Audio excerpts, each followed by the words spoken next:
It's Friday and welcome to another episode of the Tea and Trails podcast. Thanks for joining us and thanks to our Patreons and partners too. And I had a few coffees over the weekend and I can confirm by less than a cuppa you can unlock some amazing perks that will help take the sting out of what can be an expensive sport. It really is the best ways to support the show. Oh, Eddie needs to ask, who are Gary? Eddie's so tired, everybody.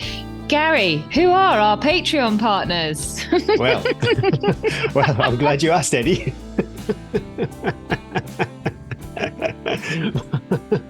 Let's face it, if our Patreon partners and our patrons were not here today, we would be canning this week and going, no show this week. We're both a little fatigued. Dead. Mountain Fuel, Outdoor Active, Bellaforte, Silver, Active Route, the Centurion Run Store, Protein Rebel, Sportshoes.com, Big Bobble Hats and X Miles are all part of the gang. A listener shared a lovely post on our Facebook group. He bought a Silverhead torch and I think he said he'd saved about 30 quid, which basically was pretty much his yearly Patreon contribution. So I think that is what they call a no-brainer. Also, pop over to Summer Crazy if you would like some awesome Tea and Trails merch. Episode 26. This week, we chat with Daniel Bye. We bring you more tales from the trails. Share, oh my God, there's been some weekly trials and tribulations this week. And we have a fantastic competition from our fabulous friends, Silver, probably our biggest competition yet so far. Find out how you can enter that at the end of the show. Oh, we've been watching the new series of Below Deck on Netflix. That's it. Dirty watching that, Gary. Bryn and I I don't know why we enjoy it so much and why we invest. I mean, why we watch it. You feel dirty. The people are so awful. And then what we really can't get over with Below Deck, totally off topic, but I don't really want to talk about running today, to be honest, is that they go out and they get so hammered. They're like unbelievably drunk, falling downstairs, all sorts of shenanigans going on in the hot tub, and we're like, and they put the sound effects on when they go in the cabins. And then the next day they get up and they do it all over again. Yeah, they do a full day's work and we're like, oh my God, imagine the hangover. It gives me like PTSD of those university hangovers when you had to go to lectures shaking.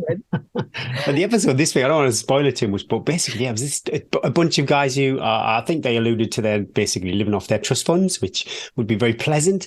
And the amount of booze they consumed was just insane. But it's funny because it's just car crash TV. They are the worst, most of them at least, not every one of them, but they just seem like the worst of people.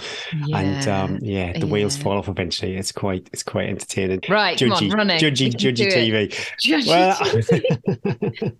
I did, last week, because my day job is quite busy at the moment, so I spoke to you when you were at your day job. It sounded fraught and machines whirring and people shouting and none of us are really sure what Gary does, but he does actually have another job apart from the podcast. I try not to do it if possible.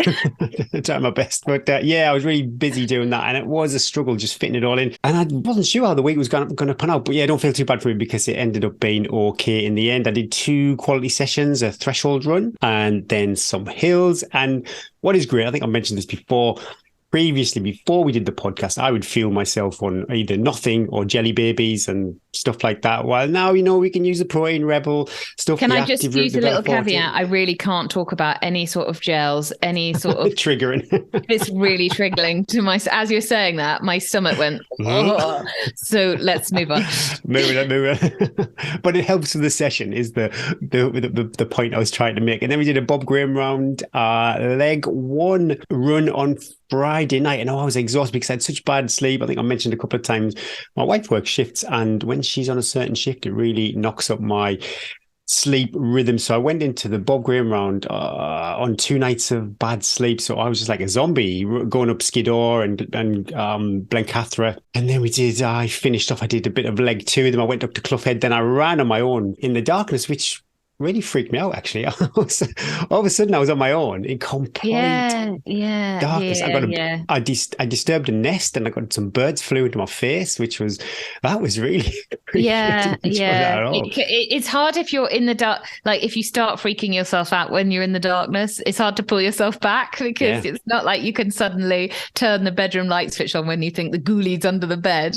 It's like, oh no, I'm just out here by myself. Well, it was when there was no point over where it was actually residential. I didn't run through any housing estates, but eventually I'd start to come up to like, say, a single house. And I just thought, there could be people around here. And I felt really uncomfortable with that. Up on the mountains, it was fine. I didn't really care at all then. But 7 hours out in total. So that was a really solid run out. And unfortunately, Aaron called it a day on leg 3. He went, I think the phrase is pukelier. We might talk about that later on too. But and it wasn't like a heat thing because I think he started being sick on leg 2, later on leg 2 around the Helvellyn area. So it would have been quite cool then. So he had a waffle. I think that was triggering. But got to give a big shout out to Robbo, who Navman on leg 1. We all had our duties. I was pacer, Robbo was Navman, and Navman. Yeah, Navman, and he just crushed it through normally I'd have it on my watch, just a GPX trail. For some reason I didn't that day. It wasn't there. When I went to load it up, it wasn't there. When I went to start the race, I went to turn my watch on and I had sorted the screen. So I just had distance and time on. So I could that's all I had to look at. And I pressed the wrong button and it reset the data fields and it went on to cadence, leg space. And I was like, and James was doing the breathing. There was like 2 minutes to go. And I was like, breathe, right, reset this. You know how to do this. You can reset this. There's no problem. Oh, horrible feeling. When you go to find the course, and you're like, it's not there. Yeah. Oh my God, it's not there. Oh my God. You don't need that. Well, I started a run the other day and it had me, bloody hell, where did it have me on the satellite? I was completely a different part of the country. Yeah, I was doing that's horrible 20-minute mile. Yeah. There's a place on the spine when you come out of Burness and it loses you. And of course, you're I am relying totally on no watch. And it was like you're 20 miles off course. Oh, goodness me. Yeah. I've been thinking about that with Dragon's Back Race, actually, that I'm fully invested in the watch nav. And I think even Joe Meek at Cape Wrath had a GPX issue with a Garmin. Yeah. So I need a little bit of what thought. I did before Cape Wrath was like, I got each day, broke it down, and I really studied and made notes on the map of the trail. And I just had that in the back of my mind. Like the week before, I just spent, a couple of hours going through each day, looking at the profile, looking at like circling like important turns and stuff like that. I think and just reminding compass, getting but I got lost a few times, but it's quite as long as you just take time, look at the map. Well, I did that with the Hardmoors. I reconnected myself just on the map, some kind of twists and turns that I knew might catch me out. And even a few of them did, but fundamentally I stayed okay. But unfortunately, Aaron. Oh, is he all right about it? Or he is okay, licking his wounds a bit, but I think he might go again, hopefully. And roll the dice. He got a terrible bum day with the weather that weekend. It was my birthday the weekend. I spent in the lakes with my family. 26, 27?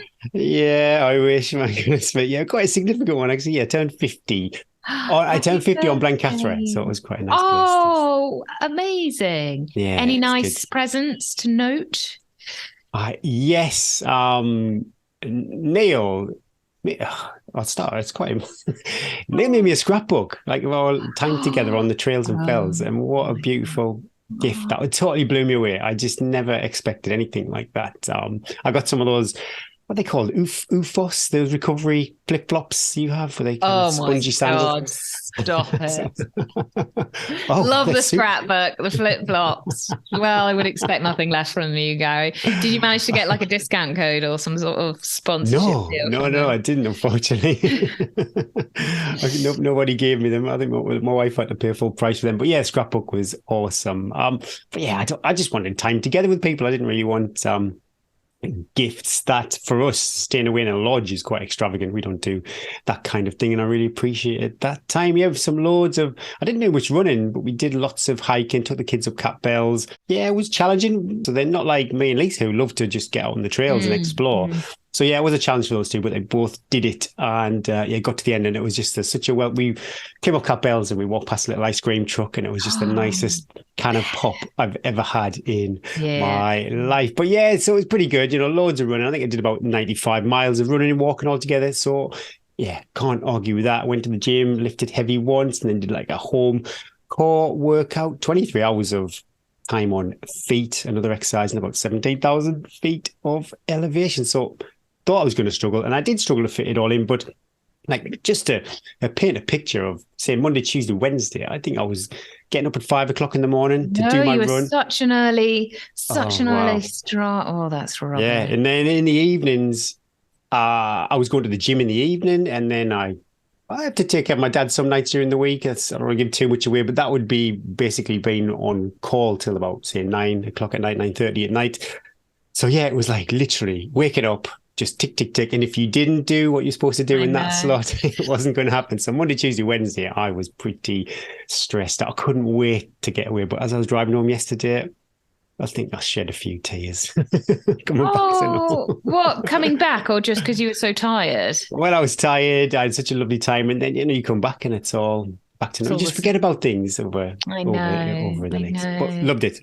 And thanks to everybody who reached out and wished me happy birthday. Anyway, that's enough about me. Nobody wants to know about me. Everybody wants to know about Eddie. Oh dear. Should we start from the beginning?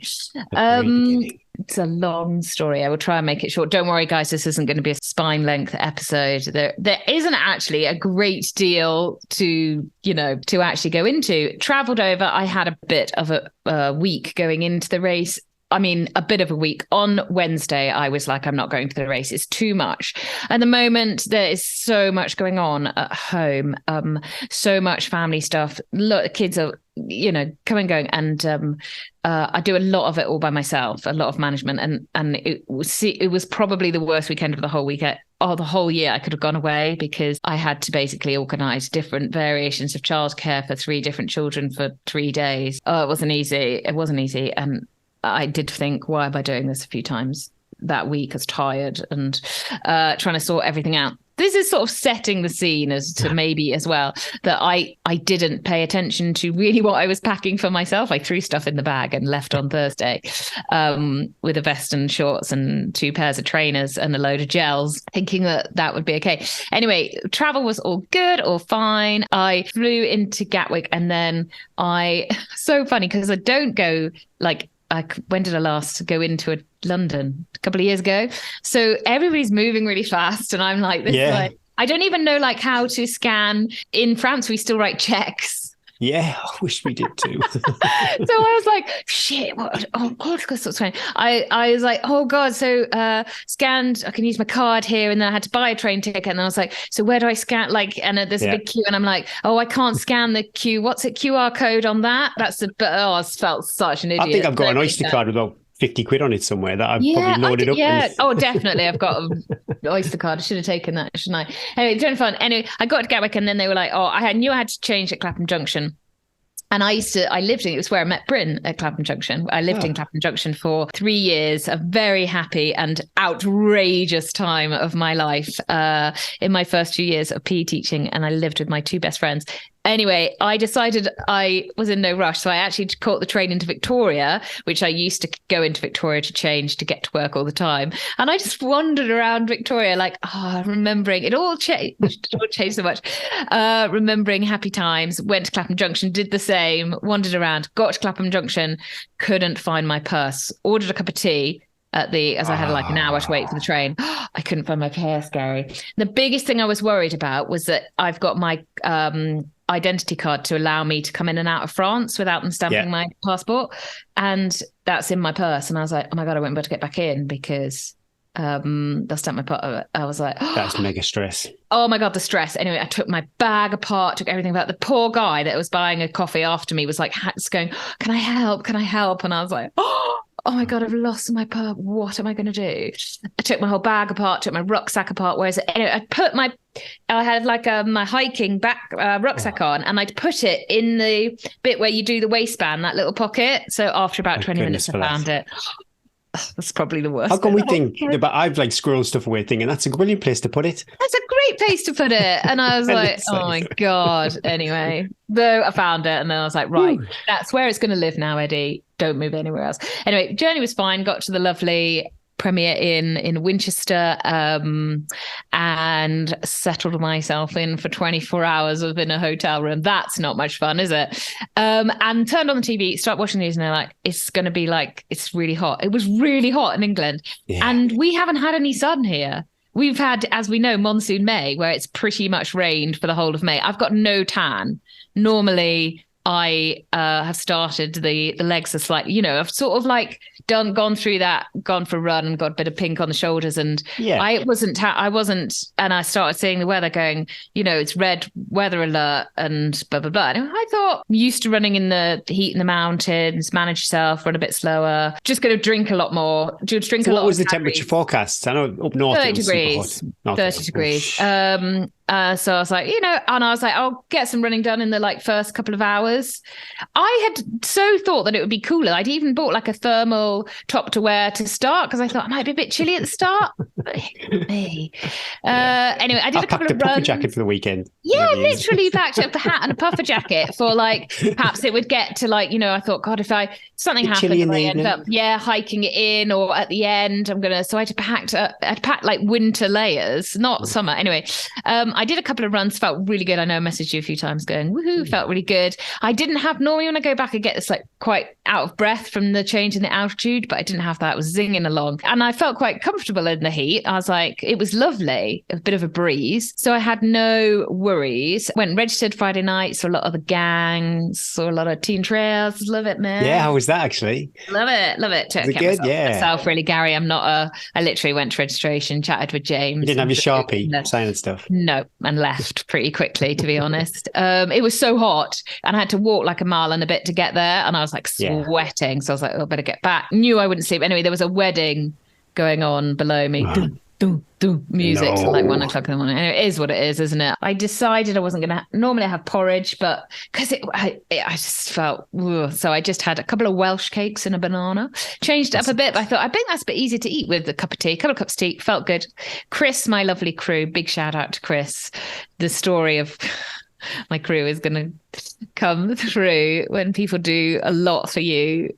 I feel so guilty. Anyway, Chris came and picked me up and he'd got everything. He was, he's got a camper van, got everything sorted, got ice, got water, everything in all different bags, got everything ready. What a legend. Drove me to the start, drove a couple of us to the start, hung around at the start, quick straight to the loo. Centurion have got ladies and men's portaloos. So there was a massive queue for the men's loos, no one in the ladies' loos. And the men were very good and they weren't using the ladies' loos. Thank you to She Races, who's promoted that. Sophie Power, who was my pacer. She is the one that has sort of called up race directors and said, it didn't happen. And it's so funny because I've been doing Centurion races for 10 years. Yeah. And the difference, like, amazing. Like, that wouldn't even have been on the radar 10 years ago. It would have just been like one Portaloo. You're right, actually. So I thought that was really cool. Anyway, race start. It was hot already. The race starts with like 4 miles round.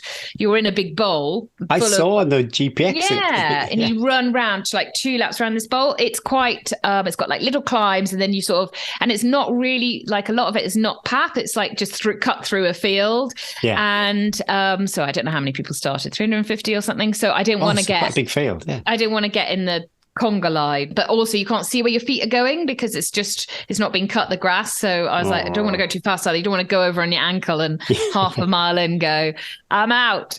So I sort of pushed up the first hill and then just sort of settled in and ran behind a pack of guys, obviously. And then we ran that foot, which that's probably the bit I was like dreading the most because you have to go past the start twice as well. And you're like, I just want to get out of here. I wouldn't like that. No. You want to get going. Anyway, got out, got going and felt good. It was funny because it was so hot. There was people were a lot less chatty. You know how normally like start the 100, you sort of settle in and chat to people. People are chatting or you're just finding a rhythm. You're listening to people chat. People were a lot quieter, quite sign, isn't it? Yeah, quite early on. Anyway, I just put my head down and thought, I had some nice chats with various people. But I was just like, I'd sort of broken down that first bit. First checkpoint, 9.9 miles. Second checkpoint, 22.3. So I sort of like turn off the brain and just get through those and then sort of start your day, basically. How are you managing your effort? Did you have a heart rate on, or you just got to No, pulse? I didn't have my heart rate monitor on because, I mean, it would have been like 170 at the start when you're so nervous, wouldn't it? And then, Yeah. I just turned that all off and just went on. I was like watching the Ks come up, thinking, basically, I'm going to run between 5 and 6 minute K, depending on the terrain. Don't go faster and don't try not to go slower right now than a 6 minute K. Sort of keep that sort of middle. So they were sort of ticking off. There was a bit of road and stuff. So I was ticking along at like 5 minute Ks, thinking this feels super easy, super good, sipping the tailwind. Got to 10 miles. I've done that. So last time I started this race, I broke my foot at 34 miles. Oh, goodness me, yeah. I had the sort of splits of where I'd done it before, and I had the sort of splits of like the lead. So I sort of knew what sort of time I wanted to come into like the first couple of checkpoints. I just thought I'll look when I get there and see what it is. And I was 20 minutes faster into the first checkpoint than when I ran it before. Okay. And I think I was about half an hour quicker. I saw a crown on your Strava. Second checkpoint. But I was totally like, I was loving it. I was running easy. The hill reps, I think, made such a difference. All that strength and that spine strength. Like the douche gradient when I would just be like, I love this. Eat it up. And the running downhill. Free running, wasn't it? Emma said the other week, free running. Yes, I kept thinking free running. And then when there'd be a bit of road, I'd be like, don't open it up, Eddie. Don't.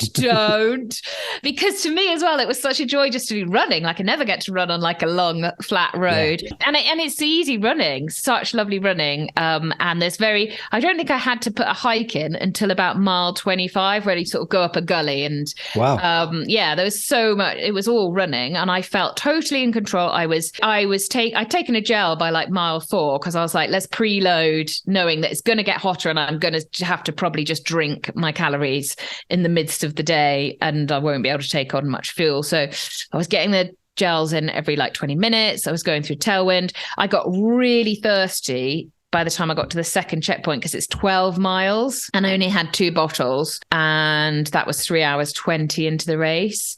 So by the time I was sucking those nipples of the salmon flask with 2 miles to go. And I was like, oh God, but so much good spine training had come in. I know that I could go into a checkpoint and I could come out, it's fine. I was like, just get to the checkpoint, refill the bottles. And then I saw Chris and I was like, I need an extra bottle to take with me because I'm going to need 3 bottles between checkpoints. And so I carried an extra bottle. I was like, right, okay, this is a better strategy. I can't get that dehydrated again. Took some time, took some fluid on. And then I took a Coke in 1 bottle and 2 tailwinds and was like, right, now I've got, it's quite, the first half is quite a long way. There's 10 miles between each checkpoint. That is quite a long way. So I was like, right, I've got to make this last, however thirsty I get, I've got to make those 3 bottles. That was like all I was focusing on and moving forward. And I felt really good. Like I felt, this is it. I honestly thought, this is it. And at this point, were you in the lead or were you second lead? She ran off really fast. No, I think I've gone into the lead at that checkpoint. There's no race till 80 miles, is there? But you have to be in contention. There's no race. I was just totally managing myself. So I can care less what anyone else is doing. Just want to know that my mates are all right. All going fine. Chris was being amazing. Already at every checkpoint, got the water. We just had our slick. I was like, I'll just fling everything on the floor and you put everything back in. Check I'm taking my gels and I'll go. I don't want any fuss. Anyway, it was all seemingly going so well until it suddenly wasn't going so well. So the heat of the day, I'm a bit confused about like the time of the day and when it was, but I was meeting Sophie Power, previous guest of the show, and who I coach and coached for numerous years. We've never actually met, but I feel like I know everything about her. I do know everything about her. Anyway, I was meeting her at 50 miles, and I saw Trish just before I was coming down the descent into the checkpoint. She came up. We had lots of cheers. She was like, "You're doing so well. You know, really strong, managing." And I was like, "Yeah, I think, I always feel like I could go. I feel like I can go faster, but I'm just keeping constant." She was like, "Yeah." And I got the checkpoint, and I was like, "You look the best cut." They probably said this to everybody. So this must have been about mile 36, something like that. "You look the best of everybody that's come through already." Yeah, I was proud of myself. I felt I'm really managing this. I'm crushing this. Trish slathered me on more sun cream. Off I went. And then I was like, I only had about 8 miles until I was going to meet Sophie. And up until this point that you'd been eating pretty good, everything. Oh, the gels had been going. I mean, I think then must have been about lunchtime by then, because then I was like, lipping Nora, this is hot. Yeah. I was taking the Velo Forte gel, not gel, the blocks. And they were taking me longer and longer to chew. Yeah. I just kept trying to come on, just keep the tailwind going in and the Coke, because you are getting calories. I made myself stop and pee, because I often think that you signal your system to keep working. And then, I started going around corners and seeing men that had run away from me at the start. I was at Chipper, "Come on, you're all right. Should we run a bit together?" I think I was in about 15th place in the field then. And then I was like, "Oh, I'm going into the top 10. Cruising. And I'm cruising. I haven't even had to use any mental strength, any physical strength. I'm having to make myself walk up hills. I honestly, what a pride comes before a fall moment. It's anyway, met Sophie. She was that was beautiful. And just before I met Sophie, David, one of my spine angels, was crewing a guy that was just behind me. And so we had the biggest, sweatiest hug, because obviously last time I saw him was on the Cheviots, lying in a snowdrift and at the end of the spine. So I saw him I was like, "You've got a body. This is incredible." So that was a real highlight. We had a big smooch, and somebody in that car park also had an ice lolly, which was amazing. Met Sophie, and that was lovely. And we started getting to 54 miles, started running, and there's a long downhill, and it's sort of a bit rooty and narrow, but it's in the trees. She started right, okay, this is what we're doing. She just took over. So I was like, "I'll just let you take over, and I'll just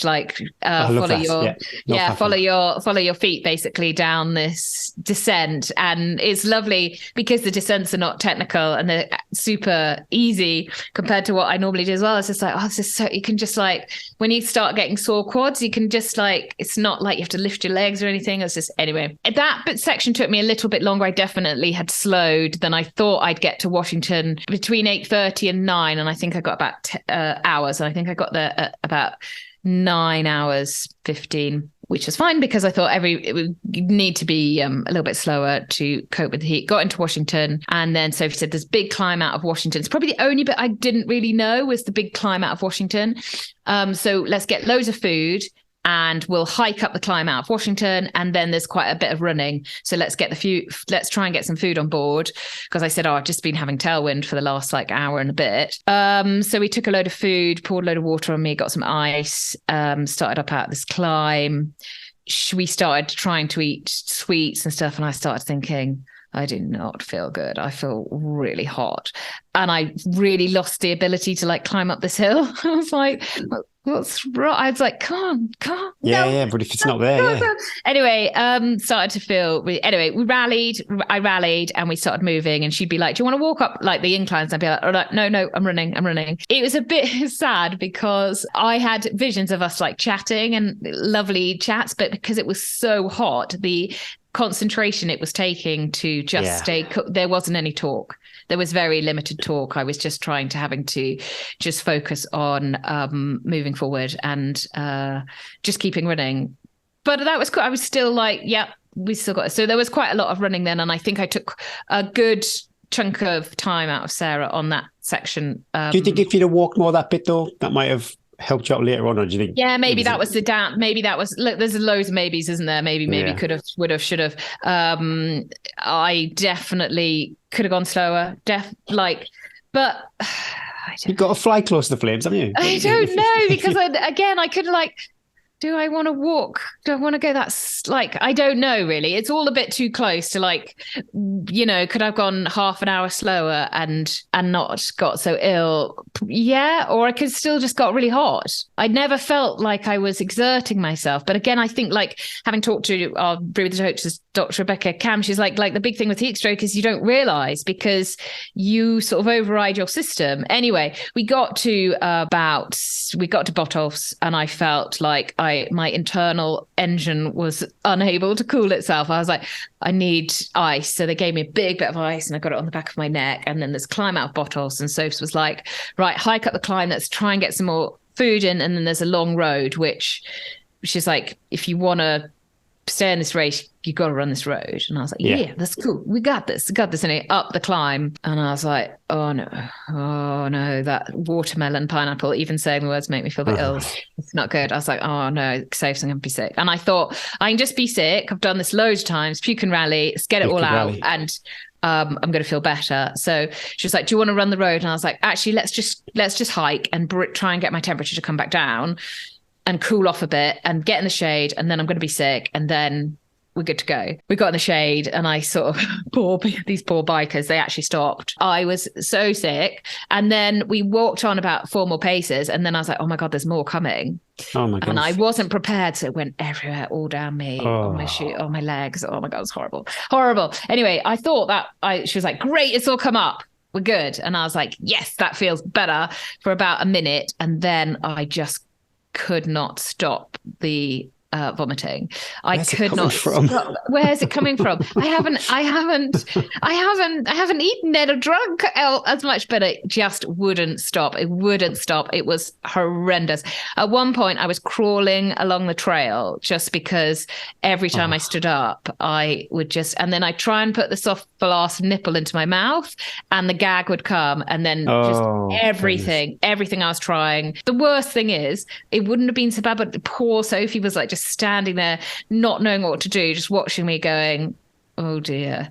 So she was like, right, let's call Crit, we can still pull this back. And I was like, I don't know how to pull this back because I can't drink. I'm so hot. The one thing I need to be able to do is to drink, but I am like burning from inside and I can't, I just can't get, my body had just gone. Not even water. You could, I know, like tailwind and stuff. I'd have a tiny sip. When you we say start sipping water. Yeah. As soon as the water hit my stomach, it was just coming straight back in. So she was like, right, okay. We messaged Chris and she was like, what do you think? I said, maybe like a can of Coke. I'll sit in the shade, get the body temperature down. I think if you look on my Strava, I go from like 10-minute miles to 16 to 9. Yeah. Like I was literally like crawling at my, and having learned a lot from Dr. Rebecca now on heat stroke, like the brain literally just like goes into shutdown, and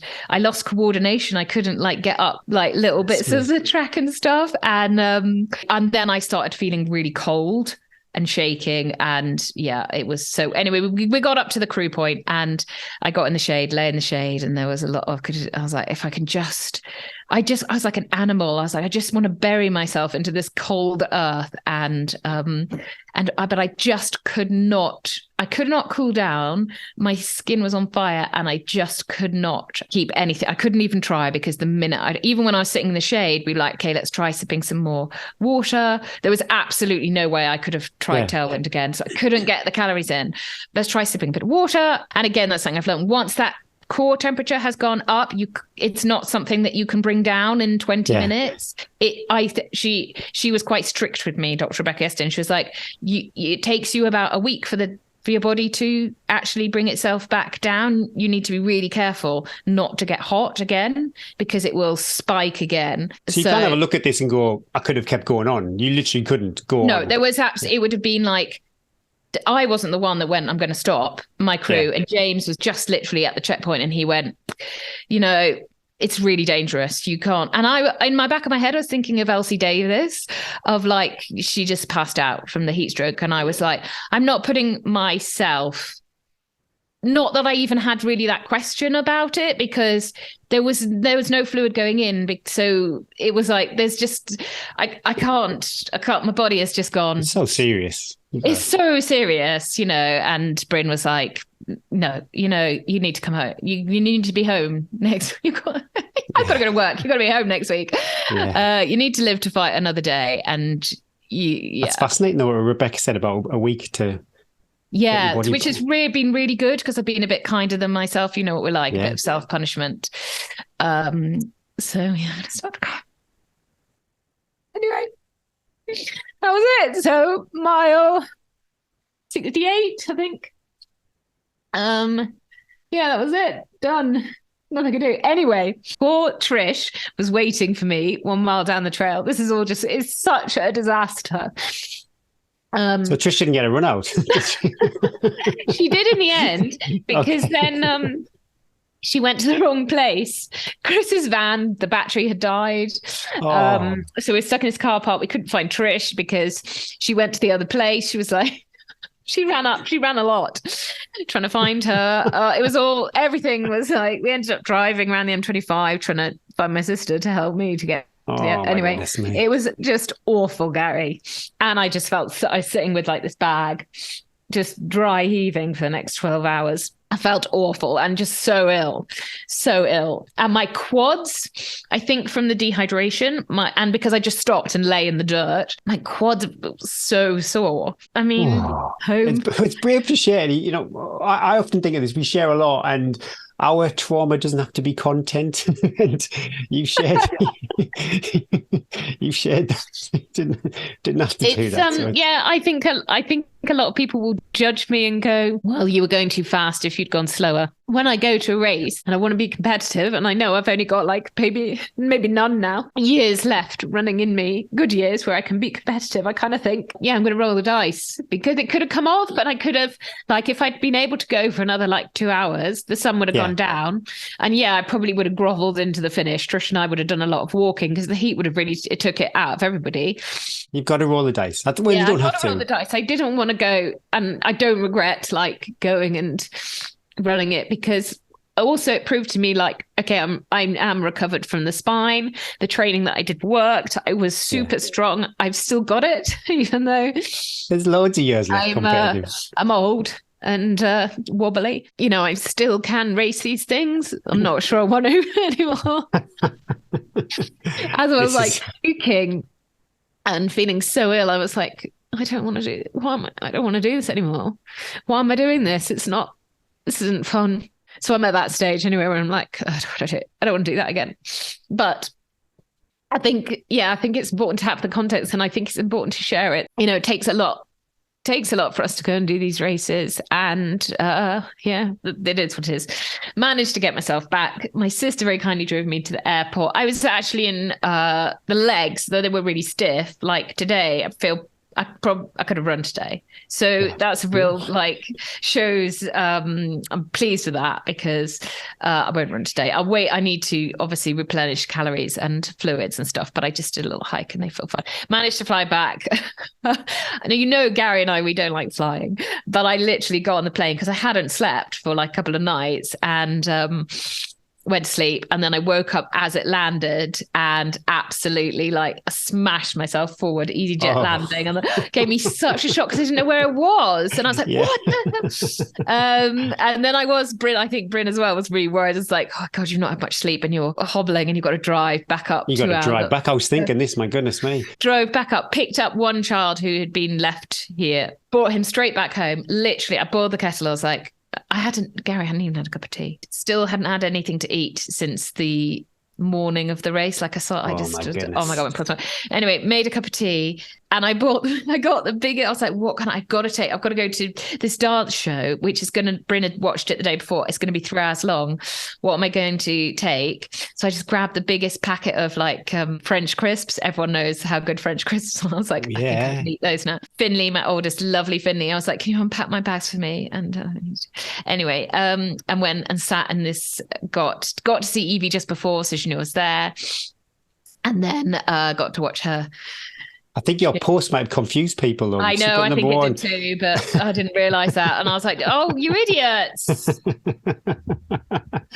Congratulations, well done. Yeah, congratulate. What on being sick. Sorry for the people that had to follow me follow that sick-laden trail. I think a lot of people are sick on it. Anyway, got to see the show. Eventually got into bed at about 1:00 for the third. Oh my God. So there we go. What a disaster in many ways, but we will pull the positives from it. Not today though. But as I always say to everybody else, make no big decisions. Bit of time to reflect and recover. Bit of time to reflect, bit of time to recover, bit of family. We got another manic few days, but Bryn very kindly has cancelled his work trip, so he is not going to go away, which is kind. And we will reflect. I don't know. I very interestingly, I know I'm rabbiting on here, saw John Albom. I watched a lot of the World Trail Champs actually on YouTube because it was the day before the race and I was trying to fill my time. And John Albom suffered in his race. And then he put a really good video up on his YouTube channel saying, I'm not sure that I enjoy racing. The stress before the race, the actual race, then the disappointment and the if it doesn't go well, I'm constantly comparing myself to how I was, the stress, the pressure. What I really love is out in the mountains and adventures, and is that, where my future lies. And I thought that was very brave of him to come out as a professional athlete. And I thought that a lot in the last couple of days, thinking I kind of need to find my why a bit, maybe, of like. It's a hard transition. I'm finding it now. I'm getting older that I'm looking at more age groupy goals, and running's. A lot of us find it for whatever reason. You find it and you realize I actually really love this, and then for some people they do start chasing times, and you don't necessarily enjoy the days as much. But as I do love racing. That's the thing. Okay. So we saw that, and I love racing, and I love feeling strong, and I do really enjoy that. But if it doesn't go well, I really struggle then with the post-race fallout. And I'm like, I've had a lot of races that haven't gone well because I'm that sort of person that will go and, break feet. I've broken my foot. I've herniated a disc. I've done all sorts of terrible things to my body. And I'm like, when does it go? I think that's how Brent's feeling this week. He's like, wife, just stay at home and cook lasagna, for goodness sake. Anyway, we all know it won't do that. And we all know that Eddie will look up again. But yeah, you guys are here for the journey, here for the good times, bad times. Anyway, big thanks. A couple of people gave me really lovely shout outs, sweaty cuddles on the trail at checkpoints saying they loved the podcast. If I didn't acknowledge you, I know a couple of I came away going, God, I was a bit of a dick at that checkpoint. Because just get on. I do. I think afterwards, what did I do? What did I say? Hopefully I wasn't a dickhead. Maybe. Yeah, a bit of a dickhead. But thank you so much. If you helped at checkpoints, if you volunteered, if you gave me a shout out on the trails, a couple of people I kept seeing again, and that was lovely. And I felt the love. And thank you as well. If you've messaged me, I hope I've tried to reply to everybody, but I did have 81 messages. Oh. On Instagram. that's a busy Instagram. And Facebook and everything. It does mean a lot, and I hope if I haven't replied, I'm sorry, I will get round. And I've got spotted once in the lakes. I tried my best with all my Tea and Trails merch on. You didn't get one? Not one. Going down. I think with the podcast maybe as well, like I feel I feel embarrassed maybe a bit to come on and talk about it, because I feel like I've let people down a bit, maybe because I should have done better. I should have managed myself better. Oh, no. Stuff. But it is awkward sharing it. I'll talk to Lisa and my kind of friend group. But yeah, it is an unusual situation to share it with so many people. But I don't think you've not let anybody down.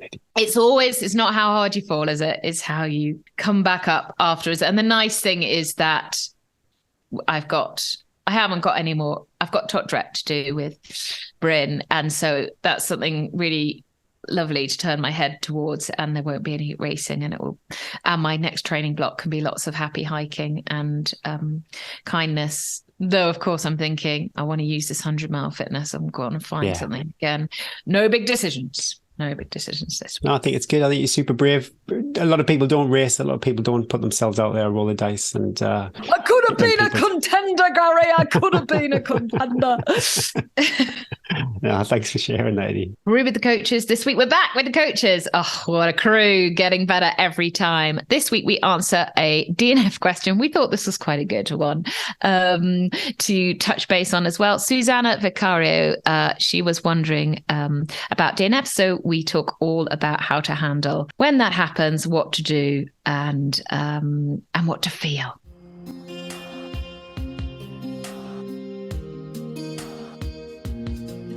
Susanna Vicario has sent in a question about, it's a little bit about heat, but if you've listened to previous Brews with the Coaches, we rambled on about heat for a long time. So pop back to previous episodes about heat training and adaptation. But I'm going to read the whole question for the context of this one is all about DNFing.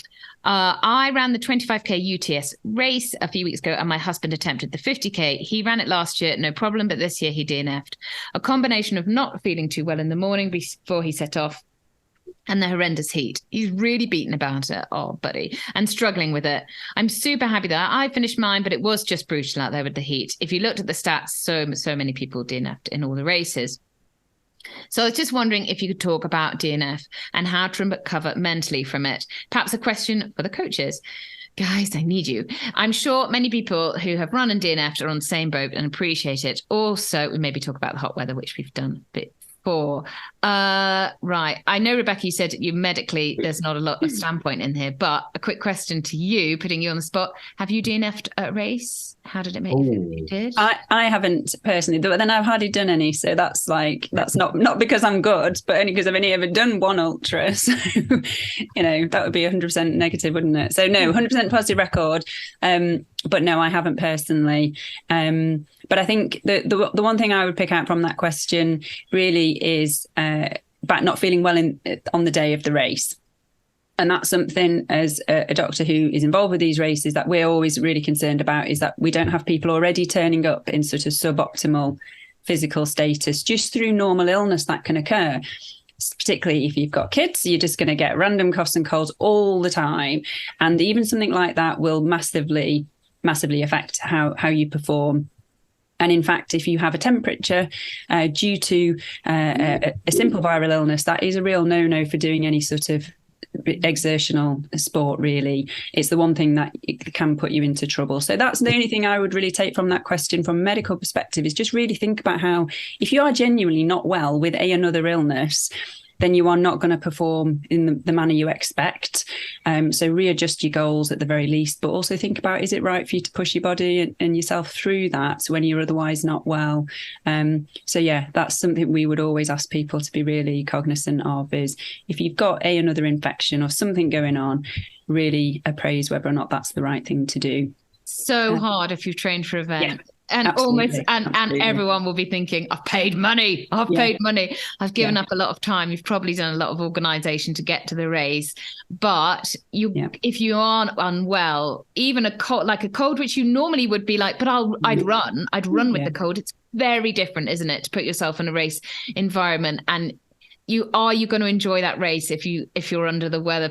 You're probably not really good. Even if you finish, would it not be better, put your sensible cap on, which is a square black one, not a jaunty pink one at a cool fun angle. Put the sensible cap on and go, could I not do this? Save myself, be better. And I can race. And there's enough races now in the UK. I know it might mean a loss of money. I know, but you could then race well, be happy with that performance and recover. Think long term.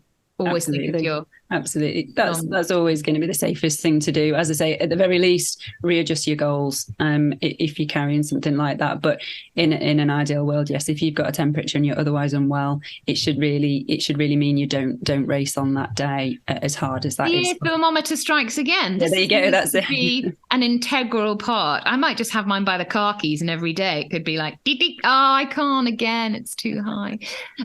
Guys, let's move. Trish Russell. Oh, DNFs. One, I'll just jump in quickly before. I don't like this stigma around DNFing. Like, does it matter? Should we care? Like, exactly. I think people, I think I've seen a t-shirt with it on, like, no one cares. No one cares. Just that's my t-shirt. Sure. No one cares. Train harder. Oh, God. Yeah. Russell, But, you started twittering away, Russell. So let's talk. Well, yeah, it's that mental component I think is actually much more important to address than the physical. So I have dropped out of races that I now wish that I finished, and I've finished races that I now wish that I dropped out of. If it's like a point where you're going to give yourself long-term physical damage by continuing, just drop out and deal with the aftermath later. But I've made that mistake of I've stubbornly finished a race with a sprained ankle once, and everyone had to wait for me. It was raining, it was cold. I set my ankle back weeks because I refused to drop out. I don't think at that point I'd ever dropped out of a race before. And it was a complete waste of time. And the right thing to have done would have been just that I twisted my ankle, I really hurt it, and drop out. And I had to learn that the hard way because I was really stubborn. Over the years, I like to think I'm a little bit less stubborn. I can feel my wife actually looking at me right now because she had to wait with her family while I was just traipsing around in the rain. Dressed as Father Christmas. Oh yeah, I was dressed as Father Christmas. It was like a Santa race. Anyway, so I really wish that I had dropped out of that race because I just had 2 weeks of misery and pain with the ankle injury that I didn't need to have had. Then there are races that I really do wish that I had finished and I dropped out. And looking back, I didn't need to have dropped out. But yeah, reframing that process is so important. So I like to think of it in DNF as decide not to finish rather than did finish. So just moving it into that bucket where I'll give myself 24 hours to mope, which is a human thing to do, to feel sorry for myself or feel stupid, and then you move back. Put on the into Celine things. Dion, go out Yeah, in the tree exactly. and Think just... twice before you DNF. Oh, can we cut that? Poor Celine. Anyway, so lots of things that help me with the mentality aspect, which I do think is the important thing, is certainly understanding fully you are a bit part in everyone else's life.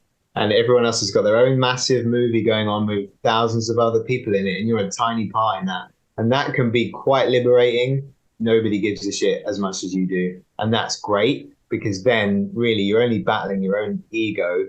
And there's lots of things you can do, starting training, getting back to the next goal. And if there's an injury, it's throwing yourself into rehabbing that and fixing it. If you're unwell, it's recovering and then actually being proactive about what's next and just not beating yourself up about it. If, fantastic athletes like me have DNF'd, then you've got every right to DNF yourself. You're never going to be as fantastic as I am. We're gonna cut all this, right? All in. It's actually going to be... Sorry, guys. Sorry, but lots of amazing athletes, way better than me, have DNF'd in races, and it's a sensible decision. And you save your powder for another day and come back stronger as long as you can just frame it right in your head.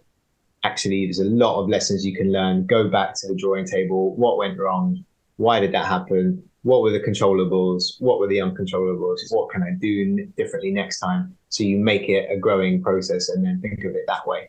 Give yourself 24 hours to cry, be a human, and then, pick the next goal and go for that one. And that's what really helps me.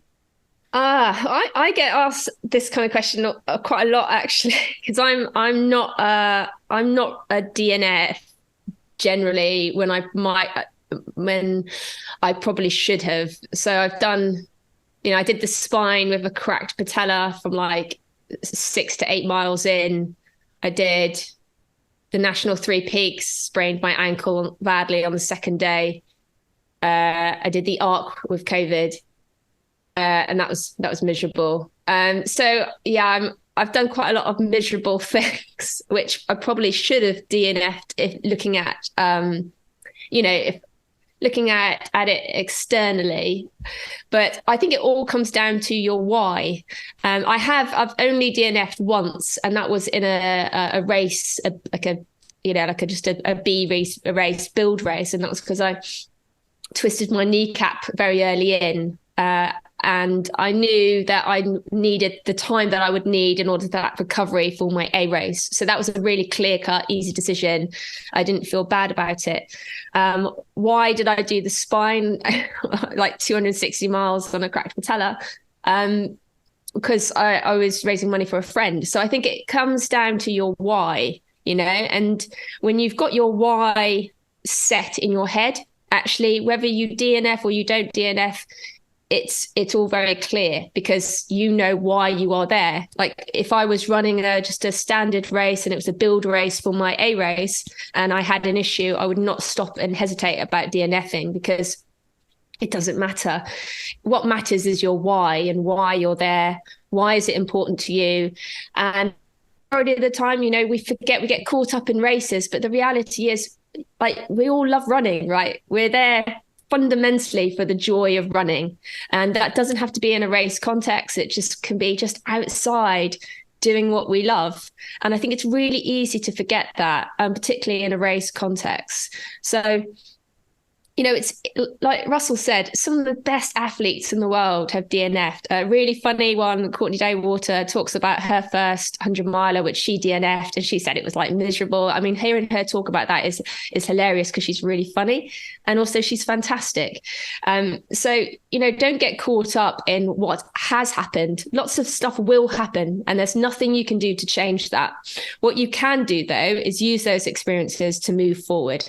But when you move forward, you know, you've got to remember that it's your experiences that give you perspective.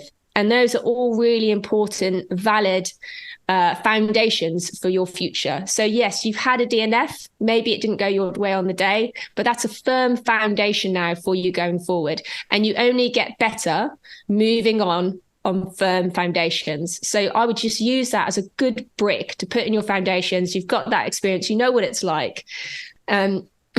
It's just a race. At the end of the day, nobody died, you know? And that's, you've got to remember that it's just a race. There are bigger things going on in the world. And as much as we want to do well, as much as we want to win, we're fundamentally there for the joy of running. And that's, for me, that's fundamentally that process, the joy of running, the process of training and being out there in the environment. That's what it's all about. And that's what your why should be based in, I think. So don't worry about the DNF. Put it as a brick in your foundations, onwards and upwards. Onwards and upwards. My only thing I've got to add to that is that as we talked about listening to Celine Dion and wallowing in your self-misery, allow yourself to do that. But then it's very important that you don't remain in that state because it's not fair on your friends and family that have probably supported you towards that big goal. So you might still feel it internally, but do start to move on and reintroduce yourself into real life and try and get on, keeping your mind busy and doing other things that you don't normally do. Looking out, being objective, you know, getting out and doing some other stuff and just realizing that life has gone on. Don't make, you know, one of my taglines, this should be on my t-shirt, don't make any big decisions. So don't quit the sport. Yeah, never. Don't quit the sport, you know, don't punish yourself. Don't do anything. Just try and get back into sort of a bit of a gray zone. No highs, no lows of emotion, and just try and I know I just need, often if you've DNF'd, you've pushed yourself, you've got to a limit of some point, whatever that is, physical or mental. Don't punish yourself, be kind to yourself and feed yourself, have some early nights, spend some time with friends that maybe aren't running related as well. Really helps just to get your perspective. Go to the cinema, binge on the pick and mix, do lots of things and give yourself, you know, time to recover. And you will get over it. And as Trish so wisely said, you will build on it. And you might get to the same point in a race again and go, future self, do I need to finish here? And it might be, you might DNF other races, but when you've done it once or twice and you've dealt with that emotion, you'll also know how to process it. So if you have DNF'd at the weekend when you're listening to this, or perhaps it's future self, be kind. Just on that as well, Eddie, is a really good opportunity when you're nursing your wounds to actually journal and get a pen and a paper and write it down. And people find that really hard to accept, and it sounds a little bit woo-woo or a bit too creative for people who know all about the stats. But I really feel like the majority of athletes that I get to go through that process, and sometimes I have to force them kicking and screaming, they come back and they're so happy that they did it, and it's in black and white, and now they've got something tangible that they can move on with and then remember, because you think you'll remember those lessons and they do get lost in the sands of time. So while it's still quite fresh, journal, write it down. And keep that journal going as well over the week, because often, like, I Yeah. get my clients to fill in a race report, but I don't look at it until the end of the week, and I'm like, start typing in it. Nice. You let it all out. I'm not going to read it for a week, but don't delete anything. Just let the thought processes come out, and then we don't stick. This is me. This is my. Don't you? I'm gonna steal that now. And then we save it with the title of what the race is, and then when they go to their next race, we can revisit it. So if that's sort of, either type or write in the journal and let that week sort of come out, see what you'll see it. You'll go back to it and go, my God, the emotion, you're probably blaming it on somebody else, and then the thought process, and then you'll be like, yeah, look, I did this wrong. I could have done this. You can be your own therapist, can't you, over that week? But so I would say, spend the week just letting those thoughts, and also it will spare your poor husband or wife or friend or running club buddies listening to you ranting and raving. So if you have done a DNF, we send you big heartwarming kisses and cuddles. Move on, new goals, reset. You'll be all right. Life goes on.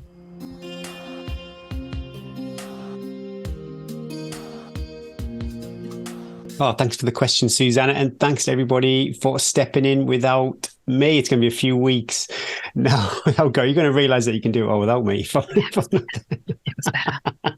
Much more slick. Well, all I do is ask a question. I don't really contribute anything other than that. So. Don't say that. That little chubby cheek. Well, yeah, thanks for the question. Hopefully it helped. This week, though, we are joined by Daniel Bai. And I met Daniel a couple of months ago, and we played a game bringing century-old manhunting adventures into a climate crisis area. It was freezing cold, but loads of fun. And it also gave us time to reflect on how our actions impact the outcome of certain situations. Yeah, I hope you enjoy our chat with Daniel Bai.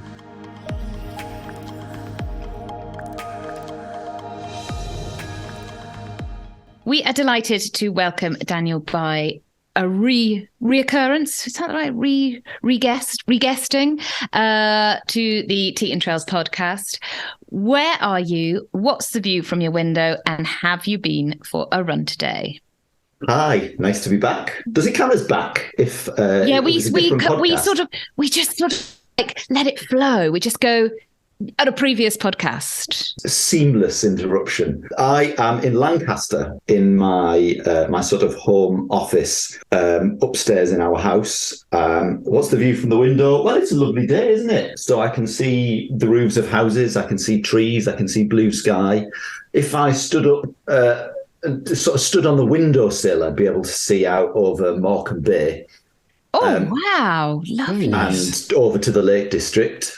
And if I was an extra floor up, over the other side, I'd be able to see the top of Clougher Pike, which is the local fell that I run on quite a lot. So if anyone wants to give a struggling artist about £40,000 for a loft conversion, then this is the place to be. We've got really lucrative listeners. They're always looking where to spend their money, and your loft extension could be it. Absolutely, yeah. Well, there's no harm in asking, is there? And what was the other question? Have you been for a run today? Had you been for a run? Yes.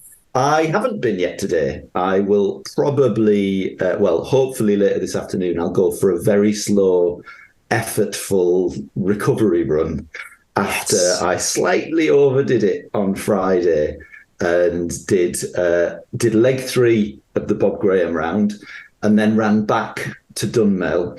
So it was about a 29-mile day. The longest day I've had since January, and it turns out my quads are not ready for all that down. But why leg 3? It was fine. It was like a lovely, God, what a gorgeous day for it. It was Friday. Yeah, leg 3, so it's a long day. And even just by the time we got into Wasdale, I thought, oh yeah, I've put some work through here. This is possibly I've overestimated things. And you know how it is. It was fine to just sort of plod along and chug all the way back to Dunmail. But yeah, I really have felt it the last couple of days.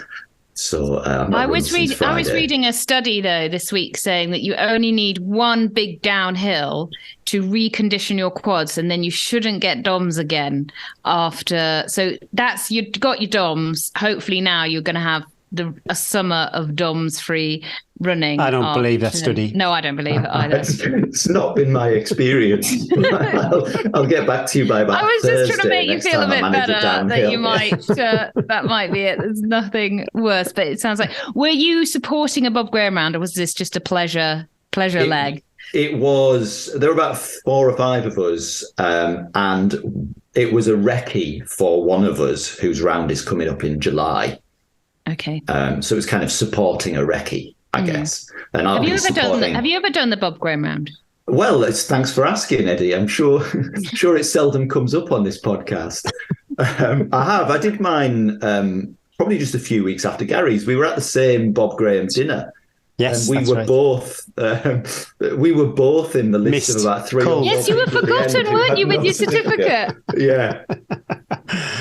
So I had to sort of smash glasses and heckle at the end to get mine. I was blowing the paper to dry the ink before I put it in my bag, not to smudge it. What a night. Last time we had a chat, Dan, you were in a lay-by. I think we'd nabbed you from your holiday. To talk about the Hills Are Ours tour with Buff. Is that finished now, or is that still going? It's pretty much finished. Yeah, it was almost exactly a year ago, actually, because it is once again summer half-term holiday. But this time I've managed to I haven't had to actually sneak away from a camping holiday in order to find somewhere with reception. And you got so hot in the car. You were like, I'm sorry, guys. I'm sweating through the seat. And I couldn't open the window because I was by the side of an A road. It was the nearest place that I'd managed to find reception. Yeah, what a pillock. So These Hills Are Ours is pretty much finished, but we have got a couple more dates coming up in the first week of October, just going to a few places that we didn't manage to schedule gigs for when we were out during the course of last year. But since that podcast, we've done the show about 50 times. So it's been out and about. It's really done the rounds during the course of the summer and autumn of last year. And Boff and I are now on an extended break from one another, I guess. That's a lot of time spent in a van doing the cryptic crossword to pass the time, which makes it sound like we now hate each other. Nothing could be further from the truth. Everybody needs a bit of distance. God, I'm so lucky. I only have to talk to Gary over Zoom if I like, but that's enough at the end of a day's recording. Too much. Too much. We have to have at least half an hour off WhatsApp from each other. It was a van that I think it was glad that no one else had to come into, because we did the shows in the evening, and then the next morning we had this standing invitation for members of the audience to come and join us for a run, which was always lovely. We had some fantastic conversations with people. And then after the run, we got in the van and drove to the next gig and would hopefully manage to shower in the dressing room for the show. So the smell of shoes and socks and feet and sweat in that van, it was a smell of boys.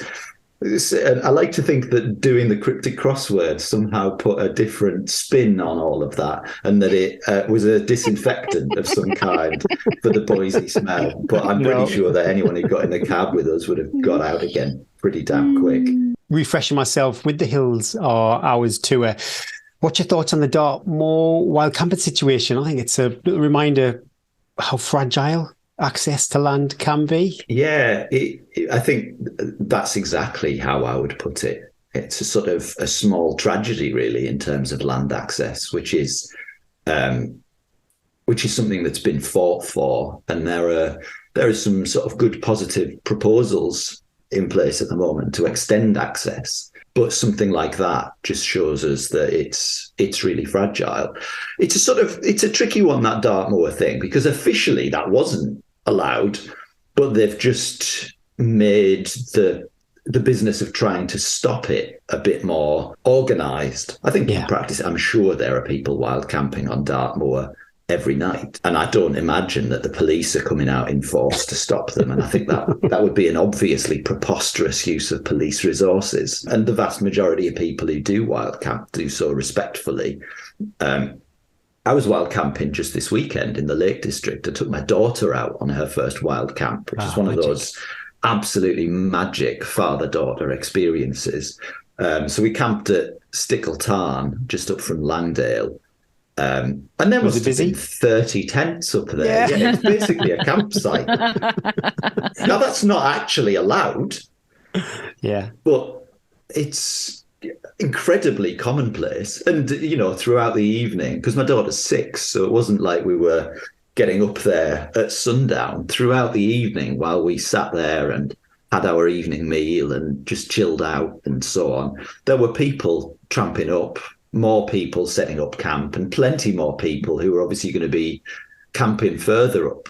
I wonder how many people were wild camping across the whole Lake District last night. Yeah. It'll be well into the hundreds. Yeah. Well, round here, we went wild camping at the weekend too, and we know all the good secret spots. But we were lying in the tent saying we knew there were some people sort of half a mile around the corner.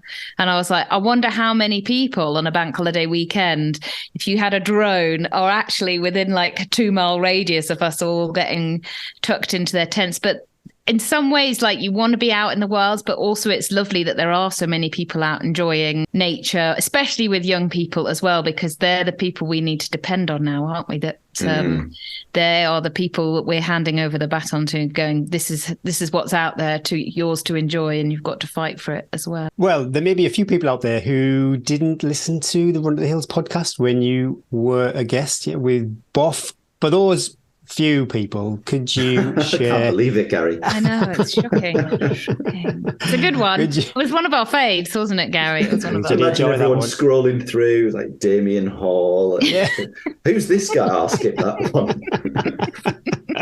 Well, we've seen the downloads, Dan. We know. We know the stats. We've got your stats, Dan. You're not telling me. No. For those few listeners, could you share a bit about yourself and your journey as a runner? Yes. So my name's Daniel Bye, and I work mostly, people know that just from the title of the episode, don't they? But I like it, clear. Reintroducing myself. Tell us a bit about yourself. Start with the simple, plain facts. I'm a 42-year-old white man from Middlesbrough in the northeast of England. I've worked mostly in theatre for the last couple of decades. I work as a writer, and I also perform and direct, and that's been my bread and butter for the last 20 or so years. So running has been a part of my life throughout that time, but it's relatively rarely intersected with my working life. It's always been my escape. It's always been something else alongside that. But I've run on and off since I was a kid, really, since I had a growth spurt in year 9 and suddenly found that I could win the 1,500 meters on school sports day, having been at the back for everything beforehand. Suddenly I thought, hey, look at me. I might actually have something here. And then I got into it a bit more seriously in my 20s and was a road runner probably for over a decade. And it was partly friendship with Boff that tempted me onto the hills and fells. We worked together in about 2009, I think it was, and I was a road runner, and he'd just in the last couple of years done his Bob Graham round, back before there were paths, back when it was real fell running. None of this, fancy damn trods. But it's like a highway now, it is, yeah, it's a motorway, isn't it? I just remember talking about running on breaks from rehearsals and him telling these sort of strange, fantastical stories of not going on paths and not needing concrete and thinking, this is absurd. And talking about the Bob Graham round and thinking, well, that's obviously impossible. No human could ever do that. But a seed was planted. And so over the next few years, I got much more into off-road stuff. I still... Like you, Gary, I still dabble a little bit in a road race here and there, but definitely my heart is in the hills and with the longer stuff in particular now. And that's most of what I've run over the last few years. It's I did the Bob Graham round 2 years ago, and it's kind of trail ultras. And I've been trying to do quite a few short fell races, and some short fell races are really short. It'll be 2 miles with 1,500 feet of climb and that sort of thing. Oh, my Absolutely goodness. horrifying. And I'm in my early 40s, and speed is something that if I ever want to have any again, I've got to work at it. So I'm trying to have a season of short stuff, Okay. short Oh, I like medium it. fell races, and trying to see if I can be fast over that kind of terrain. Fast being, of course, a relative term, because with the exception of my glory day at Hartlepool Park run in about 2017, I've not won anything since the 1,500 metres at St David's Secondary School in Middlesbrough. You picked the perfect park run to do well at. It's like literally pancake flat, out and back. If there's no wind, that might be pretty close to a park run record course. That It was an absolute exemplar of this statement that you can only race the people who show up. And that day, I wasn't running at my best, but no one faster than me showed up. And so for that day, I was the victor. yes. It was about a minute outside my best, I think. But Oh wow. Okay. Last time I saw you, we were in a warm, cozy pub. You were all dressed up to the nines. Sadly, not in going out gear, but you were in full waterproof kit, about to have your last meal, I think, before you set off on the Spine Challenger South, which I believe you went out into some pretty horrific weather for that. yeah, I love that. That phrase, the last meal, makes it sound like I was about to be executed. Well, it felt like it to me. It felt like I it was is a little actually bit. like, it was such nice food at that pub as well. And I was like, I had like a butternut squash something or other. And I was like, put it in your mouth, swallow it. And I was just like, I still had a whole night to go. And I was like shaking with the old anticipatory nerves. How did the race go? How did you find it? Talk me through it. Well, you are absolutely correct in saying that the weather that we set off into was pretty awful. And it was, you don't do even the scare quotes short spine race, the baby spine race. What other context can you say? Well, I know, it I only feels did the so- 100 miler. And you must feel awkward talking to me, knowing that, to me, that was just the warm up. And here you are, you're now going to tell me all about your race. The idea of getting to Hawes and then still having 160 miles to go absolutely blows my mind. There's no doubt about that. Yeah, but remember how I got to Hawes involved probably much slower, less effort than perhaps how you got to Hawes as well. It's all relative, isn't it? If you know you're going on, then I was just happy to get to Hawes alive. Probably the same as you to get there alive. Anyway, Yeah, how that did it sums go? up my Yeah, you feelings. went into, I think we had the back end of that storm when we started, but you went, and going up Jacob's Ladder, you like almost go into the eye of everything, don't you? It seems like it coming towards you. How did it go? Yeah, the weather was pretty awful on that first day. But also, I think you sign up for the Spine expecting to have You'd be some disappointed kind of if you awful didn't weather. get to use the goggles and everything. And that's Yeah. what you're there to test yourself against, really. So the weather was awful on that first day. The wind was strong. There was some heavy rain. What I really remember about the first day is a lot of very heavy hailstorms. The hail was really brutal, like the horizontal hail cutting into you. I remember at one point. But I suppose at the same time, I just thought, yeah, well, this is what you signed up for. So you don't get to complain about it. And I think we were relatively lucky in the sense that really bad weather came mostly in the first day. And overnight, there was some very heavy rain and wind. But I do remember just thinking, well, it could be a lot worse. Yeah. Which I suppose is always true. And this is what you're here for. When you're out in it, it's never as bad. Once you're in it and you're wet, it's looking out the window. It's always worse. And just while you're in it, it seems so absurd that you're out in it. It's almost hilarious. Like this rain driving. I start laughing sometimes. What am I doing here? I was laughing. I was actually laughing. I remember, I think the sort of horrible boggy stuff around Gargrave, which I was coming through, I don't know, it would have been about 2 a.m. or something like that. Maybe even, it was like the middle of the night, absolutely pitch black, horizontal rain, driving wind. You can't really see anything. And that's proper because your head Bronte torch is just country. bouncing off the rain, and you're up to your knees in mud. You're making no progress at all.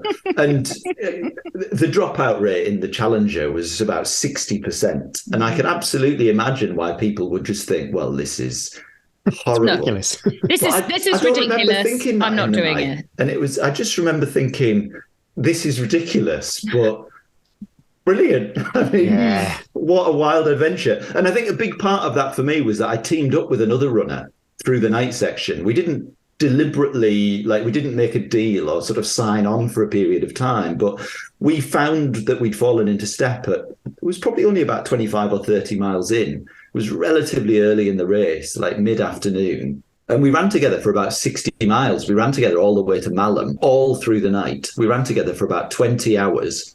Wow. The first couple of hours, it was just we'd fallen into step and we got on with each other and were enjoying chat, and it was passing the time. By the time we got to Hebden, we agreed how long we'd be in there for. And then it was kind of clear that we teamed up. So we got each other through the night. And that bit after Hebden is awful, isn't it? And so having a bit of a buddy to just get you through the bog, it's endless. You want to die like Heathcliff and Kathy on the moors because... But we were moving really well at that point. We were going really well and we were getting on. And whenever there wasn't driving wind and rain, we could have a bit of a chat. And whenever there was, we could just keep going. We could share the nav. He knew some of it really well, and the bits he didn't know so well, I used the Garmin and there were points where it didn't matter how well you knew it because you couldn't actually see anything. Just rain bouncing the head torch back at you.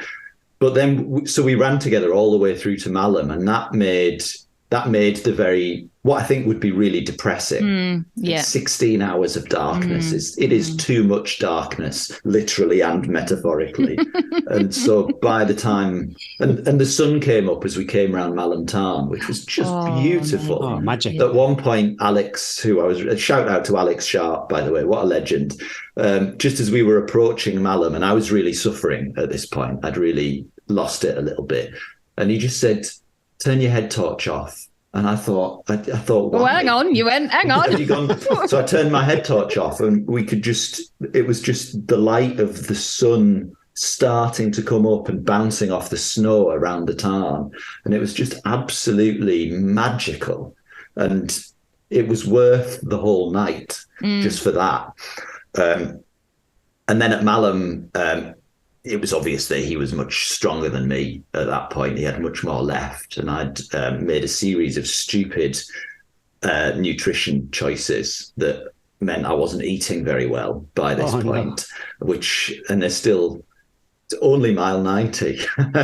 There's still about 20 or 25 miles to go. You've got big climbing to do. Yeah, and straight after that, you've got Fountains Fell and Pen y Ghent. So he pushed on ahead, and he ended up finishing fifth.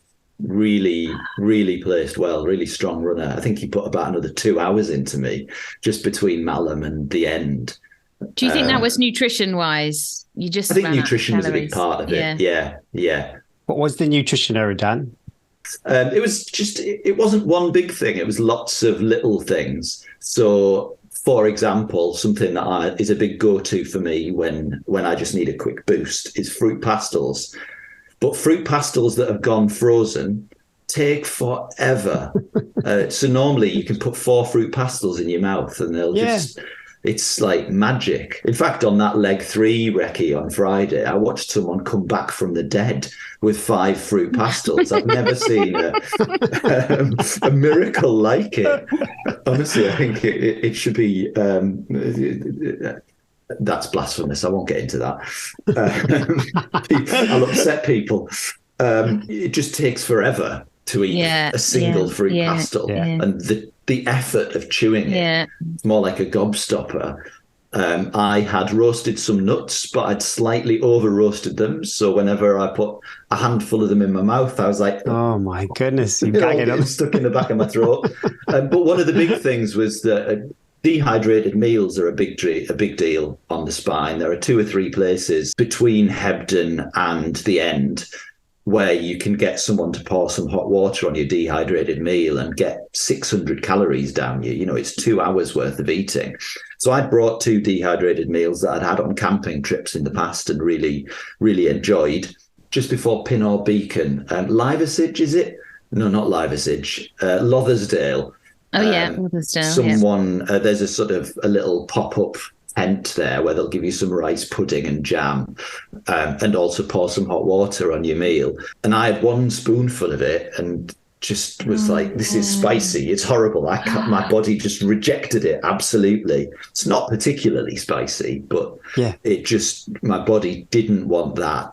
So I carried it all the way to Gargrave or wherever the next actual place was, and then just put it in a bin. And that's 2 hours worth of eating. That was absolutely part of my plan. And I had another one of those for Malham, which I also couldn't contemplate at Malham. And I think with hindsight, I absolutely had to just force it down, and I should have maybe just diluted it with a load of water or made it some other way disgusting. But at the time, I just reacted really strongly against it. So that's a huge amount of food. I mean, that's your leg. Difference. You those dried meals can get you through basically the next leg if you're not able to eat much as well. They are. Gary probably saw it as well. That bulk of calories is so different fueling on any of the spine races to any normal race, because it's all about stuffing the calories in. Because when you're out, there's not a great deal of opportunity to eat. You've got to be moving. It's really hard to just graze, isn't it? As well, because of gloves and everything's just a bit fiddly, I think. And your mind is not, you got all your energy is going into moving forward and staying on the right path. And so not having to, you're not in it to eat. And you do need things like fruit pastels, but if they're frozen, that's when you need them down your pants, isn't it? I'd have put those down my pants for a few minutes. It's not like, is it? Say the Lakeland 100. It's about 7 miles between checkpoints, so there's always 40. That chance to try something new. Oh, God, I tell you what, you did amazing. Would you do it again? Would you do a different leg, full leg? No current plans. No, okay. You didn't go, I want to get back out there. And I can imagine that you'd feel, because it's like where you get to Hawes, then it becomes a very different race, the spine, because getting to Hawes is all about what position you are in the spine, how fast everyone's still moving. And then you get to Hawes and it sort of goes, whoosh, there's a lot less people. People are really suffering. Everyone's in it together. But of course, once you leave Hawes, you start going towards the end. Whereas to get to Hawes, you're always only not even halfway. I'm not even halfway. And so it's a very different experience if ever you thought about trying the full distance. I would definitely like to do the whole Pennine Way in a sort of similar fashion. I'm not completely sure whether I want to spend £1,000 to do so. There is that. And I don't know whether I want to do it in January. Yeah, again. But also, my wife's birthday is the 17th of January. And can she not move it? So the Challenger, I was finished a couple of days before, and that was fine. And it's an experience that I'm thoroughly glad that I had, and I got a huge amount from it. And it probably motivated me to explore different races rather than that one a bit more. I can definitely imagine myself trying a summer spine type thing in the future. It actually made me, because it was my first 100. Yeah, amazing. And so it actually made me think, I'd like to do 100 where I can run. How fast can I do 100? I did have a place at Lakeland 100 last year, but ended up not being able to run it. And that's sort of mostly quite runnable, isn't it? I mean, it's... Yeah, I was curious when you said runnable, would that be a track 100 or you'd still thinking trails? I'm still thinking trails. I think I'm interested in the mental game of going around a track for 24 hours and seeing how far you can go. But again, I'm not currently, no current plans. But I was looking at things like, is it a Centurion race, Autumn 100, which is 100, it's on trails, but it's not a huge amount of climbing. There's no hiking needed in that. Yeah. I was, so at one point after the spine, I was thinking that would be my big Autumn A race. But as I said earlier, I've decided that this year is about shorter stuff. So I've got a place at Lakeland 50, and that's my only ultra this year. And it'll be the first year I've not done an ultra for about 5 or 6 years since I first got into them. Healthy though, nice healthy way to keep mixing it up, keep surprising the body. Side punch, and I think it'll be really good for when I do come back to them next year. I haven't entered anything for next year yet, but I will definitely do at least 100 next year, and I'd like it to be something that I can do at least a fair bit of running. There's hardly any running on the spine, is there? Even on the I ran out the spine. start. I ran out the start and up the road, and I did a bit of trotting on some fire roads. But there's a lot, also because it's dark, so much of the time. You're constantly stopping to look where you're going on your navigational device. It's so stop-starty, and all the bogs. We don't even need to talk about that. Apart from running, when I was with Alex, I reckon we ran about half the time. Yeah, we ran all the there was some good. There's actually well. The first half. There is some good bits of running to be had. There's lots around the reservoir, and there is a bit. But of course, the weather plays such a big part in your ability to be able to run because of the being able to see and actually know so many things, so many dynamics. But any of those races, when you've done them, give you such a sense of like you are now, like you're like pretty much could go and do anything. I'm just going to go and do Gary's face, runnable 100, when you're like, just going to step down a little bit easier, drop into a runnable 100. Well, yeah, when you've spent I can't remember what my finish time was, but somewhere between 32 and 34 hours, I think. And when you've spent that long on something, 100 like if I were to do Lakeland 100, I would probably be somewhere in the 26-ish. Category, I reckon, something like that. Maybe almost 110 again. You're in that 20s, mid 20s. Yeah, so that seems like pleasant here. When you're at no risk of going into the second night. So I finished the spine actually just as the sun was set. I was absolutely desperate not to have to turn my head torch again. That was a big motivator for me on day 2, and I just about managed that. But amazing. Going into the second night, I think I'm not sure how motivated I am by events that require that. Even on my Bob Graham, I had to go into a second night just because of my choice of set-off time. And with hindsight, although there were good reasons for that tactic, with hindsight, I did collapse. Yeah, it slows you down so much going into that second night without the ability for a power nap. And on the spine, I'd already collapsed. Like I walked from Malham to the finish, basically.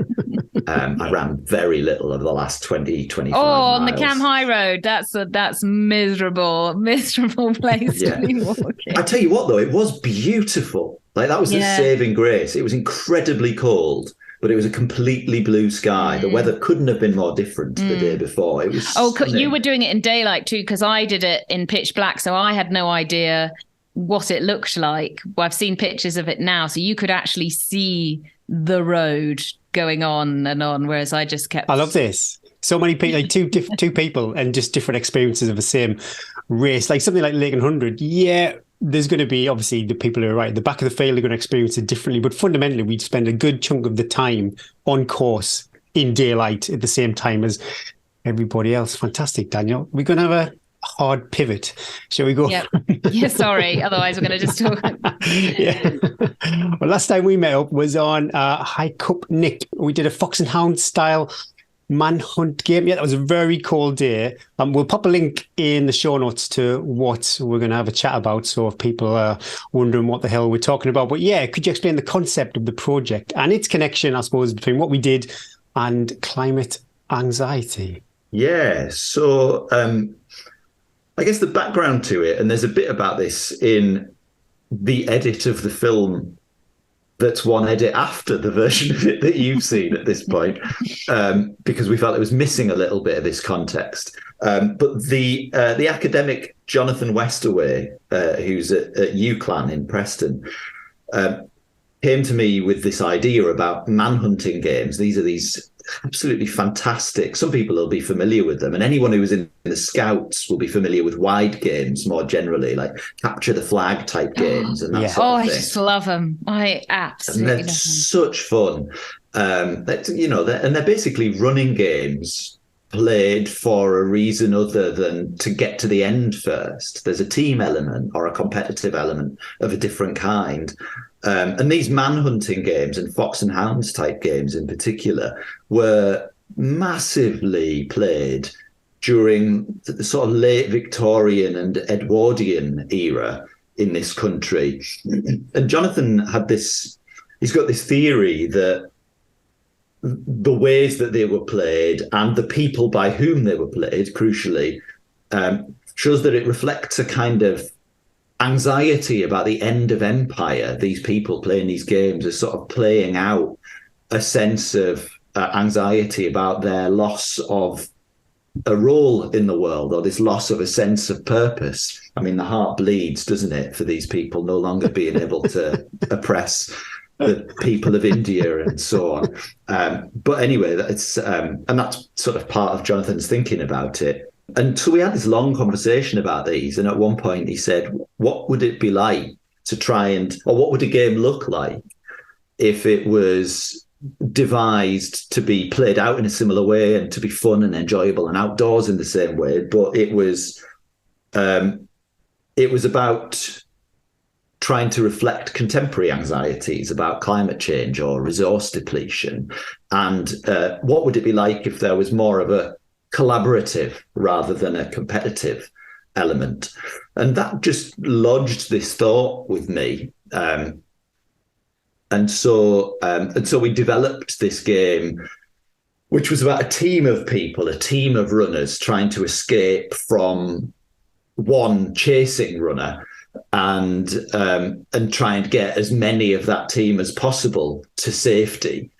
And the idea behind that, I suppose, was that, as one of the runners said when thinking about the experience afterwards, as nations, we can look after ourselves. As individuals, we can look after ourselves. We can be competitive. We can think of ourselves as competing on the global marketplace and all of that kind of thing. We can try and come first and do best and get out first. But in the case of something like climate change, guys, that's not going to work. There's no use us getting to the top first and the people of the Maldives being 2 meters underwater. I mean, I suppose for the very rich in the world, that is how they're playing this particular game. But ultimately, it's only really going to work for everyone if we try and get as many people out as possible. So in some ways, it's a slightly laboured metaphor for what is basically a fun game running about up and down a hill. I thought when I was taking part in it, was like, do you save yourself? You could have not treated as a team and just be complete ego, and I would get out of. Yeah, and you would definitely have got out. Yeah, you put yourself in more danger.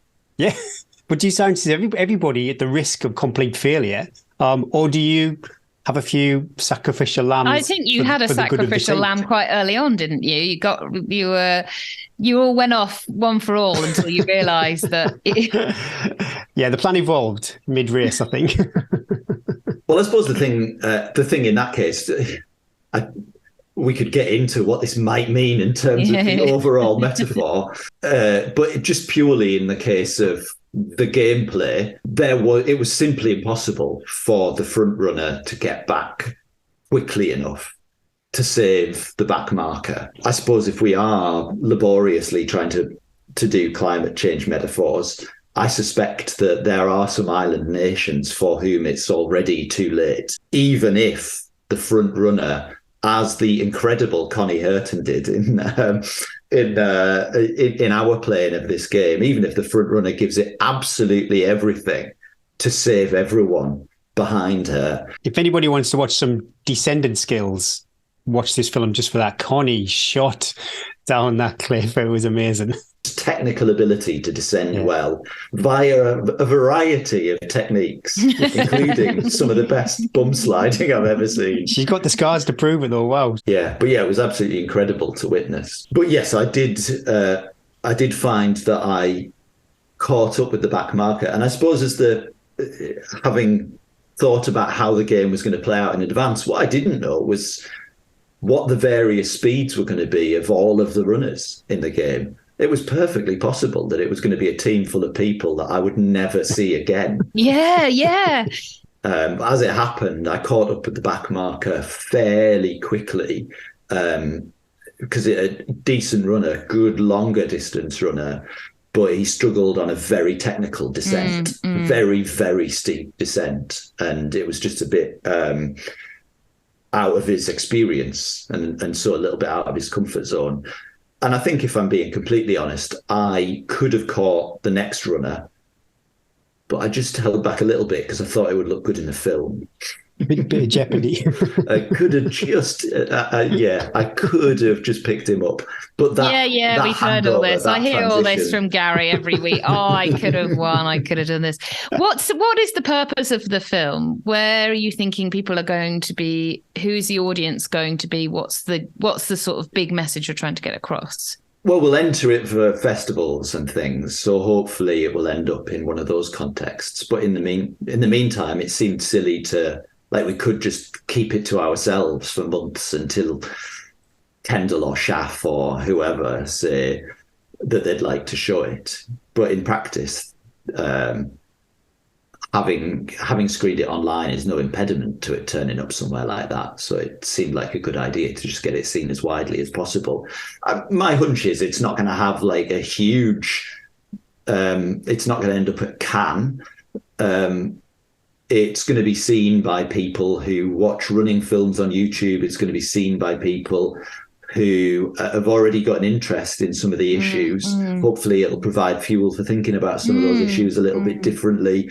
Hopefully it's something that's enjoyable for people who might not think about those issues. It might get them to consider that a little bit.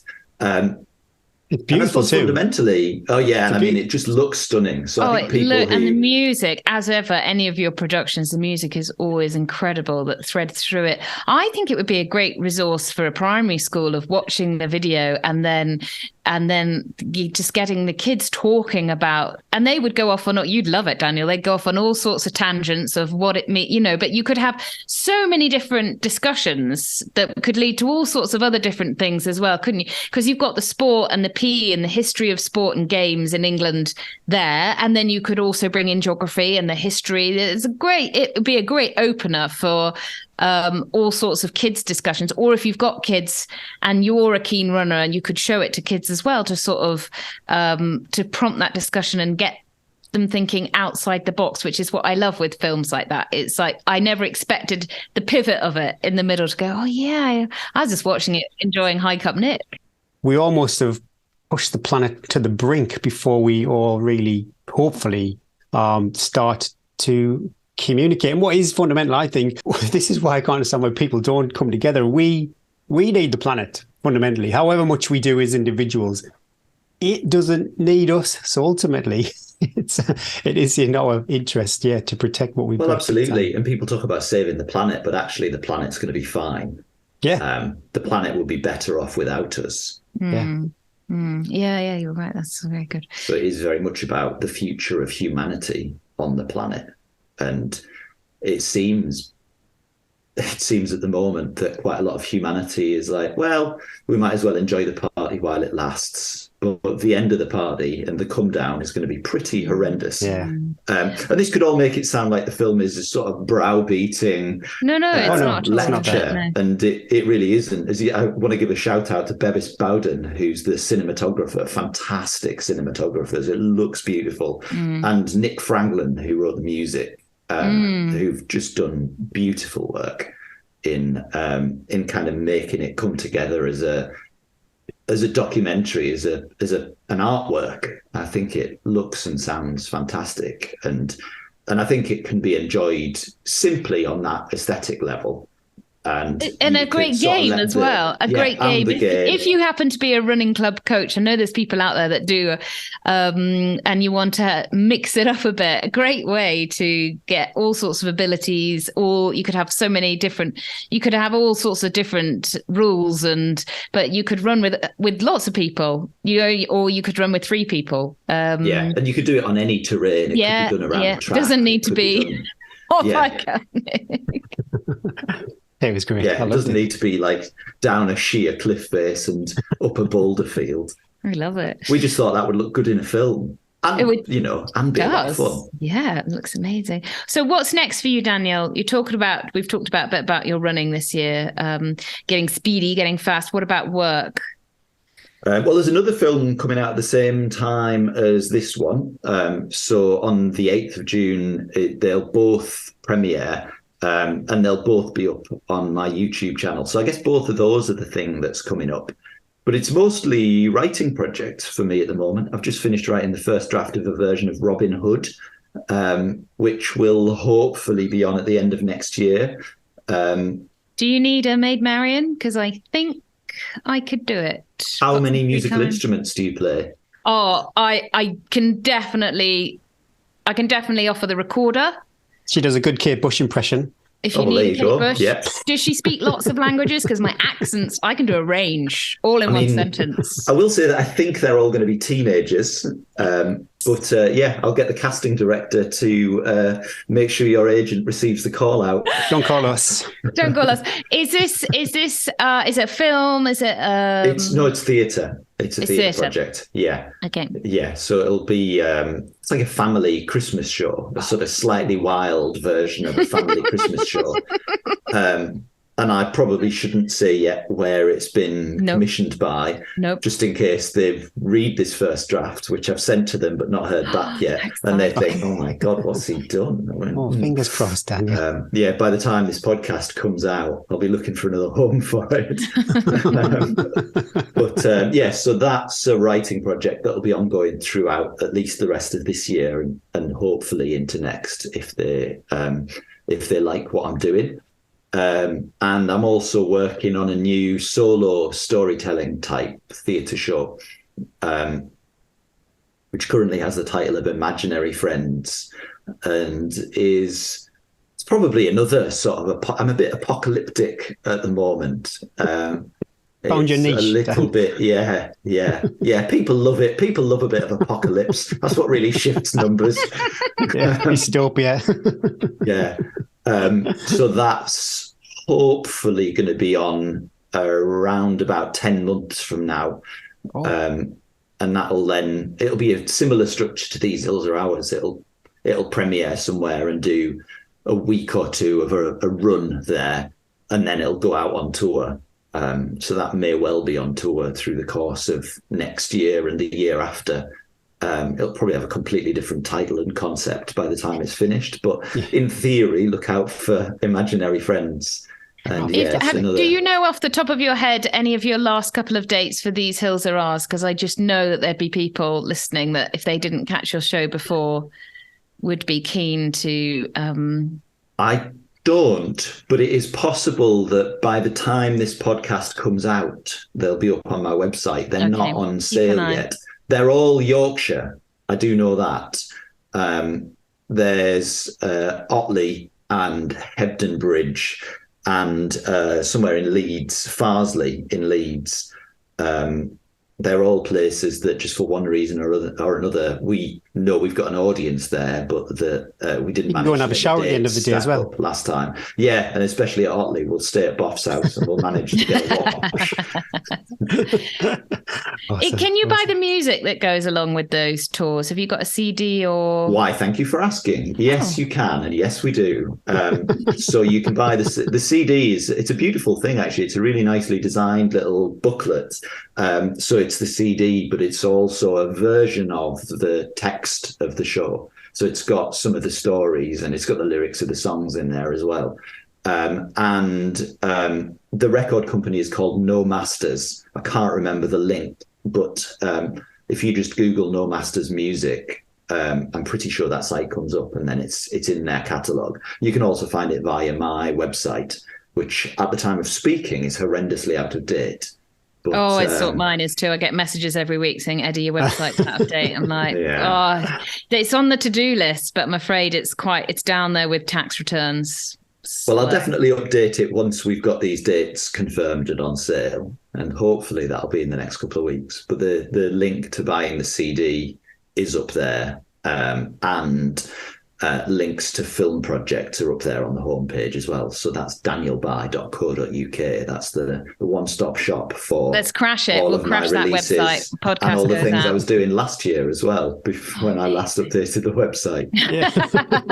Well, we'll share all the links in the show notes if people want to check that out. I appreciate people listening to this when they're running. So I hear this sometimes on podcasts. It's like, oh, where's the show notes? That's why I'm like, yeah, it's tricky, isn't it? But I do love all that music so much. Sometimes if I need some YouTube videos when I'm running on the treadmill, I just go back to the one where they're all singing on the beach. I just love the music. I get a bit English homesick and I put that one on. And, I love it. I love the song, love the music, love the scenery. Oh, lovely. Yeah, lovely. Oy, oy, oy. I'm a bit upset because he didn't cast me as Maid Marian, so I'm pretty... Well, I don't even know if I've made it to the final cut of the film yet. Oh my God, both of us. This podcast might never see the light of day. Put them out completely. Yeah. What is your favourite Lake District summit? Pillar. Do I need to... How quickfire is this? Shall I say what? Nothing's quickfire with you, is it? We know that. So All right. You can expand. I was going steeple, but yeah, not too far away. Go on then, yeah. Yeah, so it's got a lovely trig point, lovely sort of, lovely pillar on pillar. And the descent from there down to Blacksail Pass is just fantastic. I think leg 4 is my favourite leg, the Bob Graham round, and the climb up and the run down from pillar is a big part of that. And I think on a lot of rounds, certainly mine, that's also round about the time when you might be starting to think, I've done this. Be able to do this. I Yeah, think I might. yeah. And that's the memory of that feeling stays with you, doesn't it? Yeah. Oh yeah, that's, isn't it? And you have to almost keep it in your heart when you think I'm going to do this, because you can't let that emotion out as you're running, because you've got to keep in control. But you think, oh God, Yes. secret. Yeah, and there's Don't still tell a long myself. way to Don't go, tell myself. actually, isn't there? From that point, you've still You've still got leg 5. yeah, well, yeah, and you've still got Great Gable to get over. I think that's when I started having conversations. Great Gable. Like someone said you can walk it now. It's like, oh wow. It's like, that was a pretty similar. wonderful. And I think we finished in a similar sort of amount of time. You might have been a bit quicker than me. I can't remember. I think I was a bit quicker, Dan. let's just agree that that's the case. Yeah. But yeah, it's a similar sort of, this is, your leg would have to come off now. Yeah. And it really, from the top of Great Gable, or the ascent of Great Gable, it really felt like both my legs had come off and I was no longer able to descend. My climbing was gone and I was it was really just grit and misery from that point I love that on. landscape though, just the rocks and the boulders. It's just like, where's this come from? Why is it like this compared it's like to the moon, isn't it? Yeah, it's absolutely wild. Okay, you're on a day out going up to Pillar. You're going to pack your food for the day. What is your savoury snack options? What's on the menu, Dan? Savoury snack options. Well, I've increasingly found that I don't mind a sandwich on a long run. It's gone really old school. Just a really classic sandwich. It was another spine error, actually. Because I had some sandwiches, but I didn't have nearly enough sandwiches. I really could have eaten a lot more of them, because you're just not moving very quickly. It's so much easier to eat real food. And I found that's what I wanted. So, like the pompous, artsy wanker that I am, I had hummus and avocado sandwiches. I was going to say hummus and avocado. Absolutely fantastic. Like, they were delicious. Yeah. And I could have had so many more of them. I was mourning for my hummus and avocado sandwiches. I had some peanut butter and banana as well. Also a winner. Oh, that's a bit claggy, peanut butter. I like it. Good in the cold. Yeah, good in the cold. Keeps moist. Didn't go mushy. Yeah. This is going to take a bit of admin, this actually. Do you have your phone on you? I don't know if you're a Spotify or an iTunes or a Google. What's the last song you listened to? I'll do yours. Come on, Eddie. Let's see what you got. I don't know how I would tell you. Oh, it's, this is quite a surprise. According to Apple Music, it's Home Again from the album Tapestry by Carole King, which is a beautiful album. Yeah. I don't think I've listened to it for quite a long time, so I'm not sure it's the last thing I listened to. My son is 4 and he got a CD player for his 4th birthday, an old school CD player. Oh, yes. And he just loves the business of changing CDs.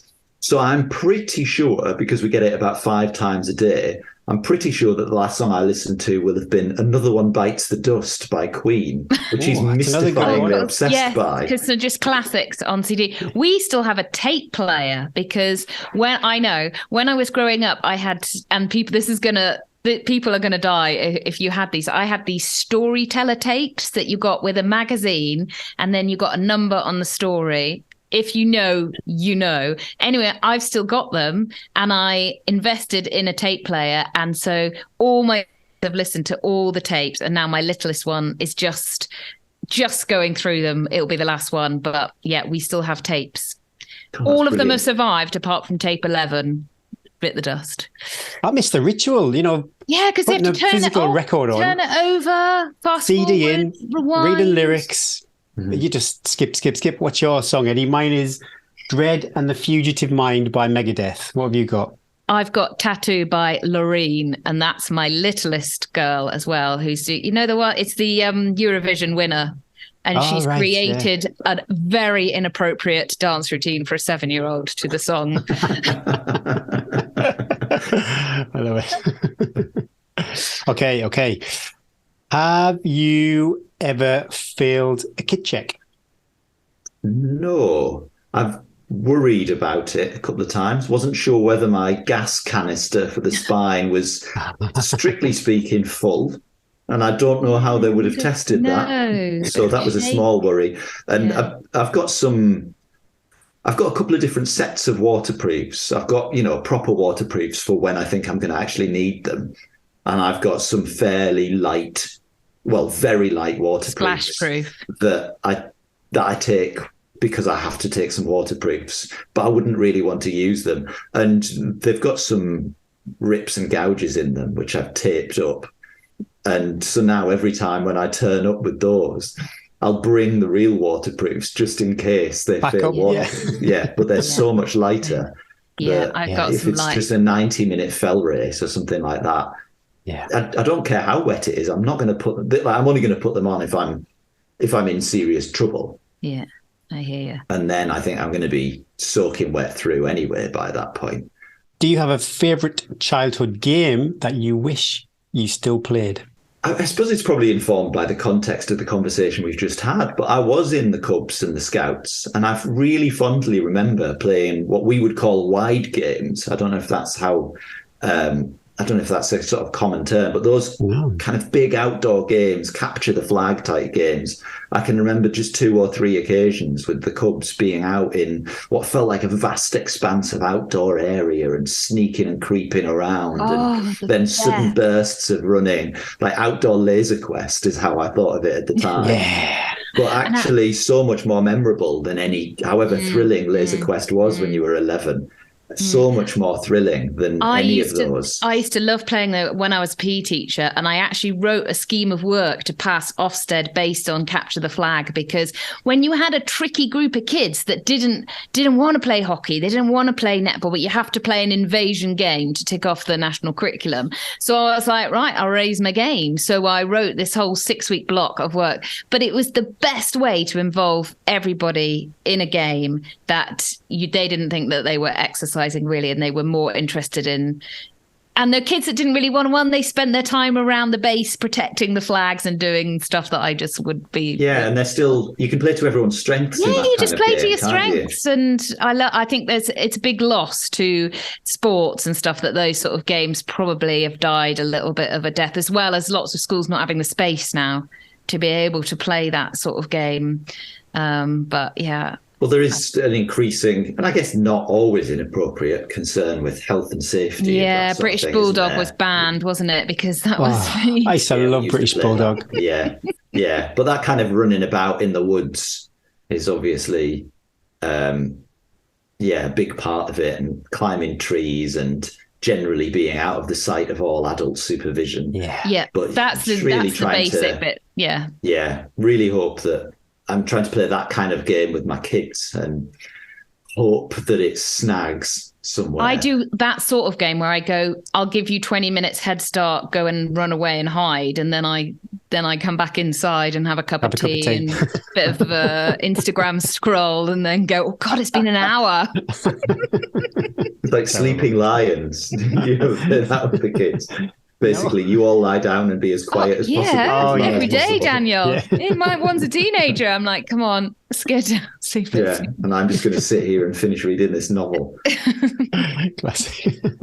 All right, last question. You'll know what this one is. Every week we share the show on Instagram. We need to pick a song for our Instagram story. It's your choice, Daniel. Please choose the one I hope you're going to choose. I should have thought of this, shouldn't I? What do you think I'm going to choose? What was yours? No, you tell, or you can let me choose. It's either up to you, and I'll do a surprise. High risk strategy, isn't it? Yeah, I think it has to be Hounds of Love, as in it's a sort of Fox and Hounds reference. Okay, sorry. Yes. Done there. Are we going future heads or Kate Bush? Well, I think I might go future heads, Gary. I think that might be one of my favourite cover versions in the history of the world. Yeah. And is it better than the original or isn't it? It's a pointless debate. They're both brilliant. Classics. And they're completely different. And I think, let's get a bit of singing in Northeast accents out there a bit more. I love the future heads. That's enough. Stop. We'll get cancelled. I checked. Oh, Daniel will know all about copyright laws. I checked. It's fine. Short clip. It's fine. As long as we don't dress as characters or sell tickets, we're fine. Yeah. So if I put my glasses on and I'll be dressed as Ross Millar. Yeah. Sweet. I love that, Daniel. Thanks for the time today. Thanks for the catch up. And we'll share all the links for everything that we've chatted about today. Thanks for making Gary a movie star. Oh, you're welcome. We don't know yet. Yeah, the bit of you that's in the film is definitely not under threat. It was just about getting a bit more context in at the beginning. Thank you so much for your time and for the incredible film. And hopefully this time next year, see you again. Our summer bank holiday catch up. Yeah, always a pleasure. Yeah, I'll have to make something else running related. Doesn't need. Honestly, we by this time next year we'll need guests so bad. We'll take any tenuous link. Yeah. Oh, he's just run around the block. We'll have him. Sweet. Go. Take care, Dan. Brilliant. Thanks very much. It's a pleasure.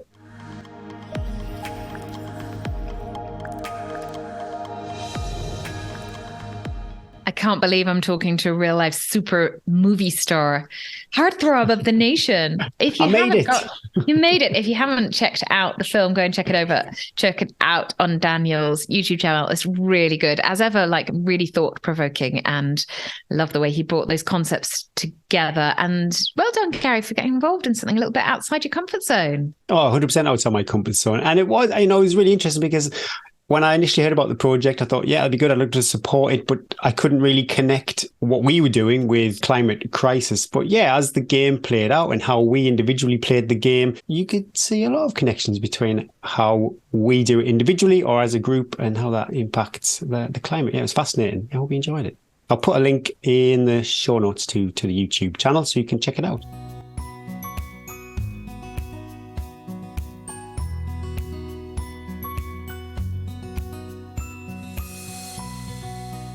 Okay, we're going to rattle through Strava this week because we had a jam-packed show, and topping the charts is, how do I pronounce? Go and look on Strava to see who's topped the charts for distance and time. Ngong Bang Tong from Hanoi, and I'm pretty sure Hanoi, if my geography is correct, that's in Thailand, and 187 miles. And again, he was top of the charts too with 35 hours of exercise. And Howard Dracup, Howard's got to be on holiday, pushing those mountains because, nearly just shy of 34,000 feet of elevation to, oh my goodness. That I was talking to Lisa and I thought, if I lived in the lakes, and I just trained there for a week what my elevation could be with all that terrain at my disposal. But then I would want to do my 800 meters, so there would definitely be some flat involved in that too. But yeah, I'd be really curious how much elevation gain I could do if I lived, say, somewhere like Keswick. But yeah, well done, everybody. Guys, we've been inundated with tales on the trail, so if you sent one in, be patient, they're coming. We're just going to do one this week. This one's from Gemma Larkin. Hi, I ran the Chester 100 last weekend. Well done. Well, someone round here's finished 100. It was epic. My first 100, and I've spent much of this week's recovery thinking back over the adventure. A few days ago, I randomly burst out laughing as a memory crept out of the recesses of my mind. About halfway through the run, probably getting on for about mile 60, there was a starter cross, which on first glance looked entirely normal. However, only one of the vertical stakes was actually anchored into the ground. So as you mounted the stile, it lunged to a 45-degree angle like some sort of bucking bronco, only held up and suspended, bouncing there by wires that were threaded horizontally along the fence. This was hilarious the first time we tackled it, and luckily there was no casualties.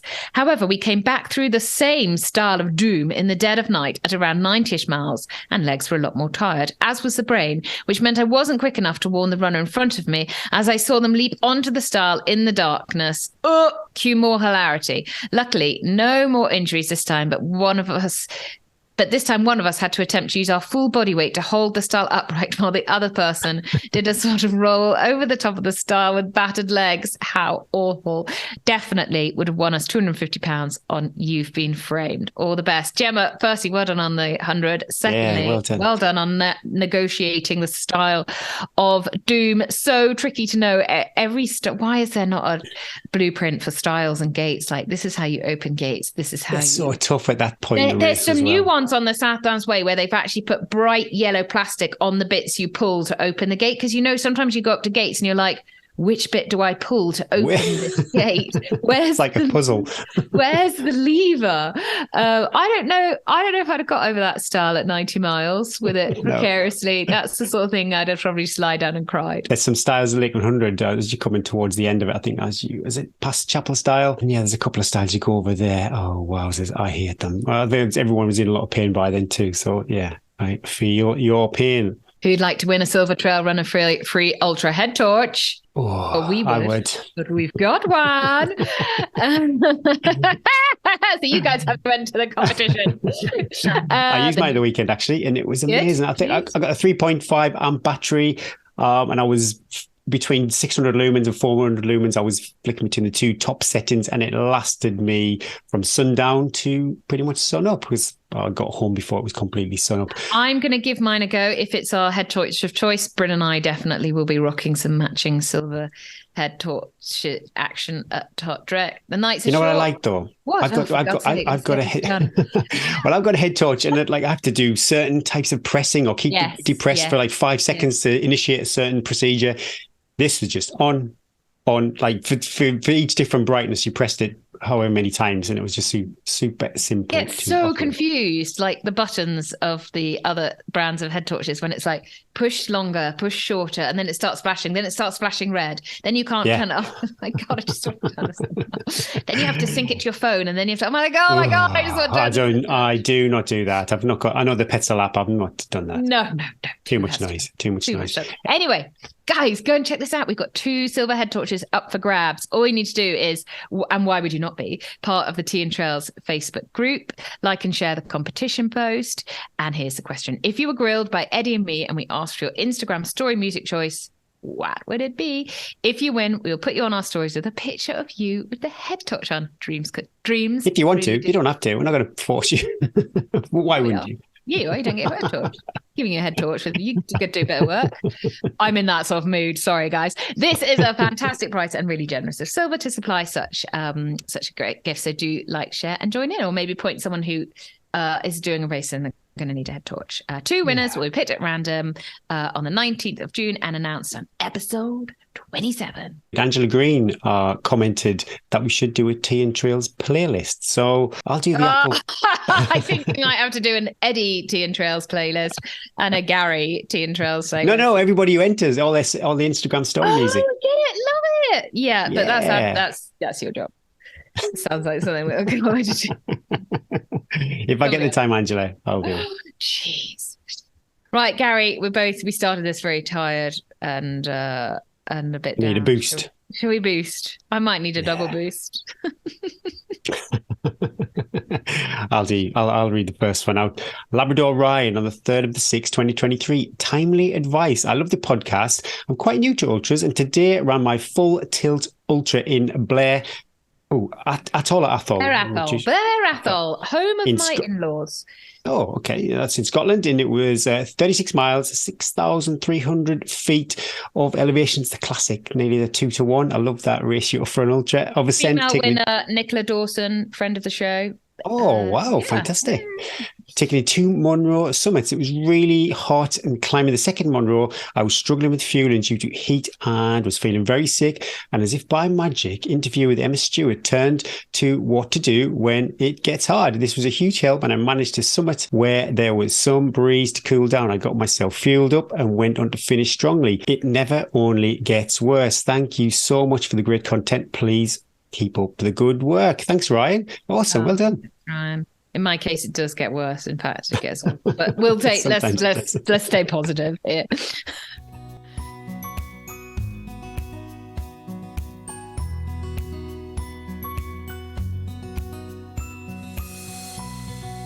Okay, so yeah, what does your week look like, Eddie? Just more crying, basically. More crying. Spending money on tissues. As I alluded to, I've got a super busy family life at the moment. So there's every hour of every day is taken on. My kids are in another show tomorrow, of which Evie is singing a solo of a Matilda song. Oh my God, I'm going to be like... Yeah. And Finley is doing a Hamilton. So I'm going to be proud mum again, different to I'd love to see a kids performance of Hamilton. One shot, and he's the only boy that's, I think, no, that's a lie. There's 2 boys in this theatre group, all the rest are teenage girls. He's not stupid, my eldest. But he's got his crew around him. So that would be lovely. Busy times. So I'm looking forward to that. I will take myself out of running a bit this week. My legs actually feel pretty much totally recovered. A little bit of quad stiffness, and I've got a couple of blisters on the balls of my feet from, I think, the rocky trail, but really nothing. I've got shoes and socks on, and I've just remember that core temperature though. Yeah, so I need to also get the calories in because that is seriously negative vibes going on here, and so I'm just going to get the old lecky poles out and get some hiking done. Talking about lecky poles, I'm not going to throw them under a bus. I went to a shop in Keswick and asked if I could buy some gloves for the poles. Yeah. I'm pretty sure I've seen those as a separate purchase. Yeah, I just bought some because I lost mine. And we were talking about, Shelley Gordon last week. We were talking about the retail experience should be positive. The guy looked at me like I was an alien, which I thought was quite bizarre. Did they sell lecky poles? They sold lecky poles too. I just taken the gloves off the poles and walked out. I just ordered mine on the internet. I'll send you the link of where I got them from because mine are gone walkies and I cannot find them anywhere. And the kids, we've got loads of them because the kids use them for their poles. I was like, I just use the kids' ones, but... can't get them around. So I'm going to recover with a ton of hiking and allow everything to just and also I know I've been soups emotion on this podcast, but I do feel soups emotion, but also the tiredness is the real deal as well. So all the hang in, I'll be back next week, guys, don't fear. I think you've done amazing. Your energy's been still more than mine. Must not enter race. Yeah, please do not enter. I'm crewing for my mate. Oh my God. So Welsh Bird, Beth. She is doing a mega 130k 10,000 meters of climbing on some pretty gnarly terrain, a lot of snow still up high. So I'm super stoked. One, I'm going to get to crew her for the first half, and then I have to go and run the bar for a football thing. Kill me now. But I'm going to get to see her. But not say that. Cut that. Yeah, so I'm super stoked. I'm going to get to crew her. And initially, she's literally, the checkpoint is just past my house. that I'm going to go at like 2:00 in the morning. And then I could see her again. And I thought I wouldn't be able to get up there because it's about an 800-meter climb. But because I was a fanny and didn't finish the race, my legs are fine. So I will be able to get out. So it means I'm going to lose another night's sleep. But I don't care. I feel like I want to, I will be able to get out and give her lots of cheers. She's done Dragon's Back, but it's the longest and she's going into the unknown. So good luck if you're listening. Exciting. Oh, good luck.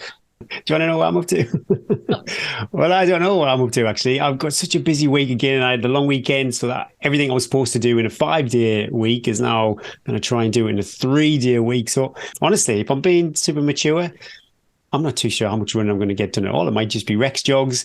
Every week you say this, and every week it's like 93 miles, 8,000 feet. Yeah, we'll see. We'll see how it pans out. But yeah, if I do the sessions, it's 800s again, and a classic 4 minutes, 4x4s, then 4x2s, and then I think it's 4x1s, and then 4x30. So it's that kind of half in the effort every time, and that's on hills. I might put a 4x3 in there, but doing the maths, that will make that quite a big session. So I probably won't do that. Staying local, no nice Strava heavy flexes over at the lakes this weekend. And if I can, I'm super busy, so I might not be able to go, but we're going to Lisa and George and hopefully me going to a car show down in Yorkshire at the weekend, like a supercar, classic car show.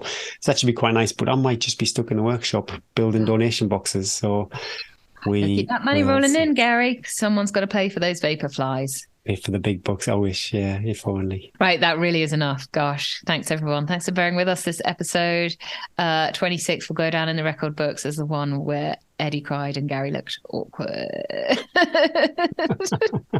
Yeah, I'm pretty awkward shit situation. It's like Lisa's crying, and like pat her on the back from about a meter away. And thanks for bearing with us. Thanks for listening. Thanks for the support. If you like the sort of emotion that we come across, go over and join Patreon. Maybe we're going to go down in patrons this week. People are going to be like, I can't listen to this anymore. Anyway, check over there. Go over. Thanks to our partners. Thanks to our patrons, new and old. Be kind to your future self, especially you, Eddie. Stop beating yourself up and get some perspective. At the end of the day, nobody cares. Don't forget to like, subscribe, follow, and share. Stay safe on the trails, run wise, run well, and don't overdo it. Listen to your body as well as your favorite podcast. Make sure you refuel with lots of tea and whatever beverage takes your fancy. My name is Gary Thwaites. I'm Eddie Sutton. And that was episode 26 of Tea and Trails.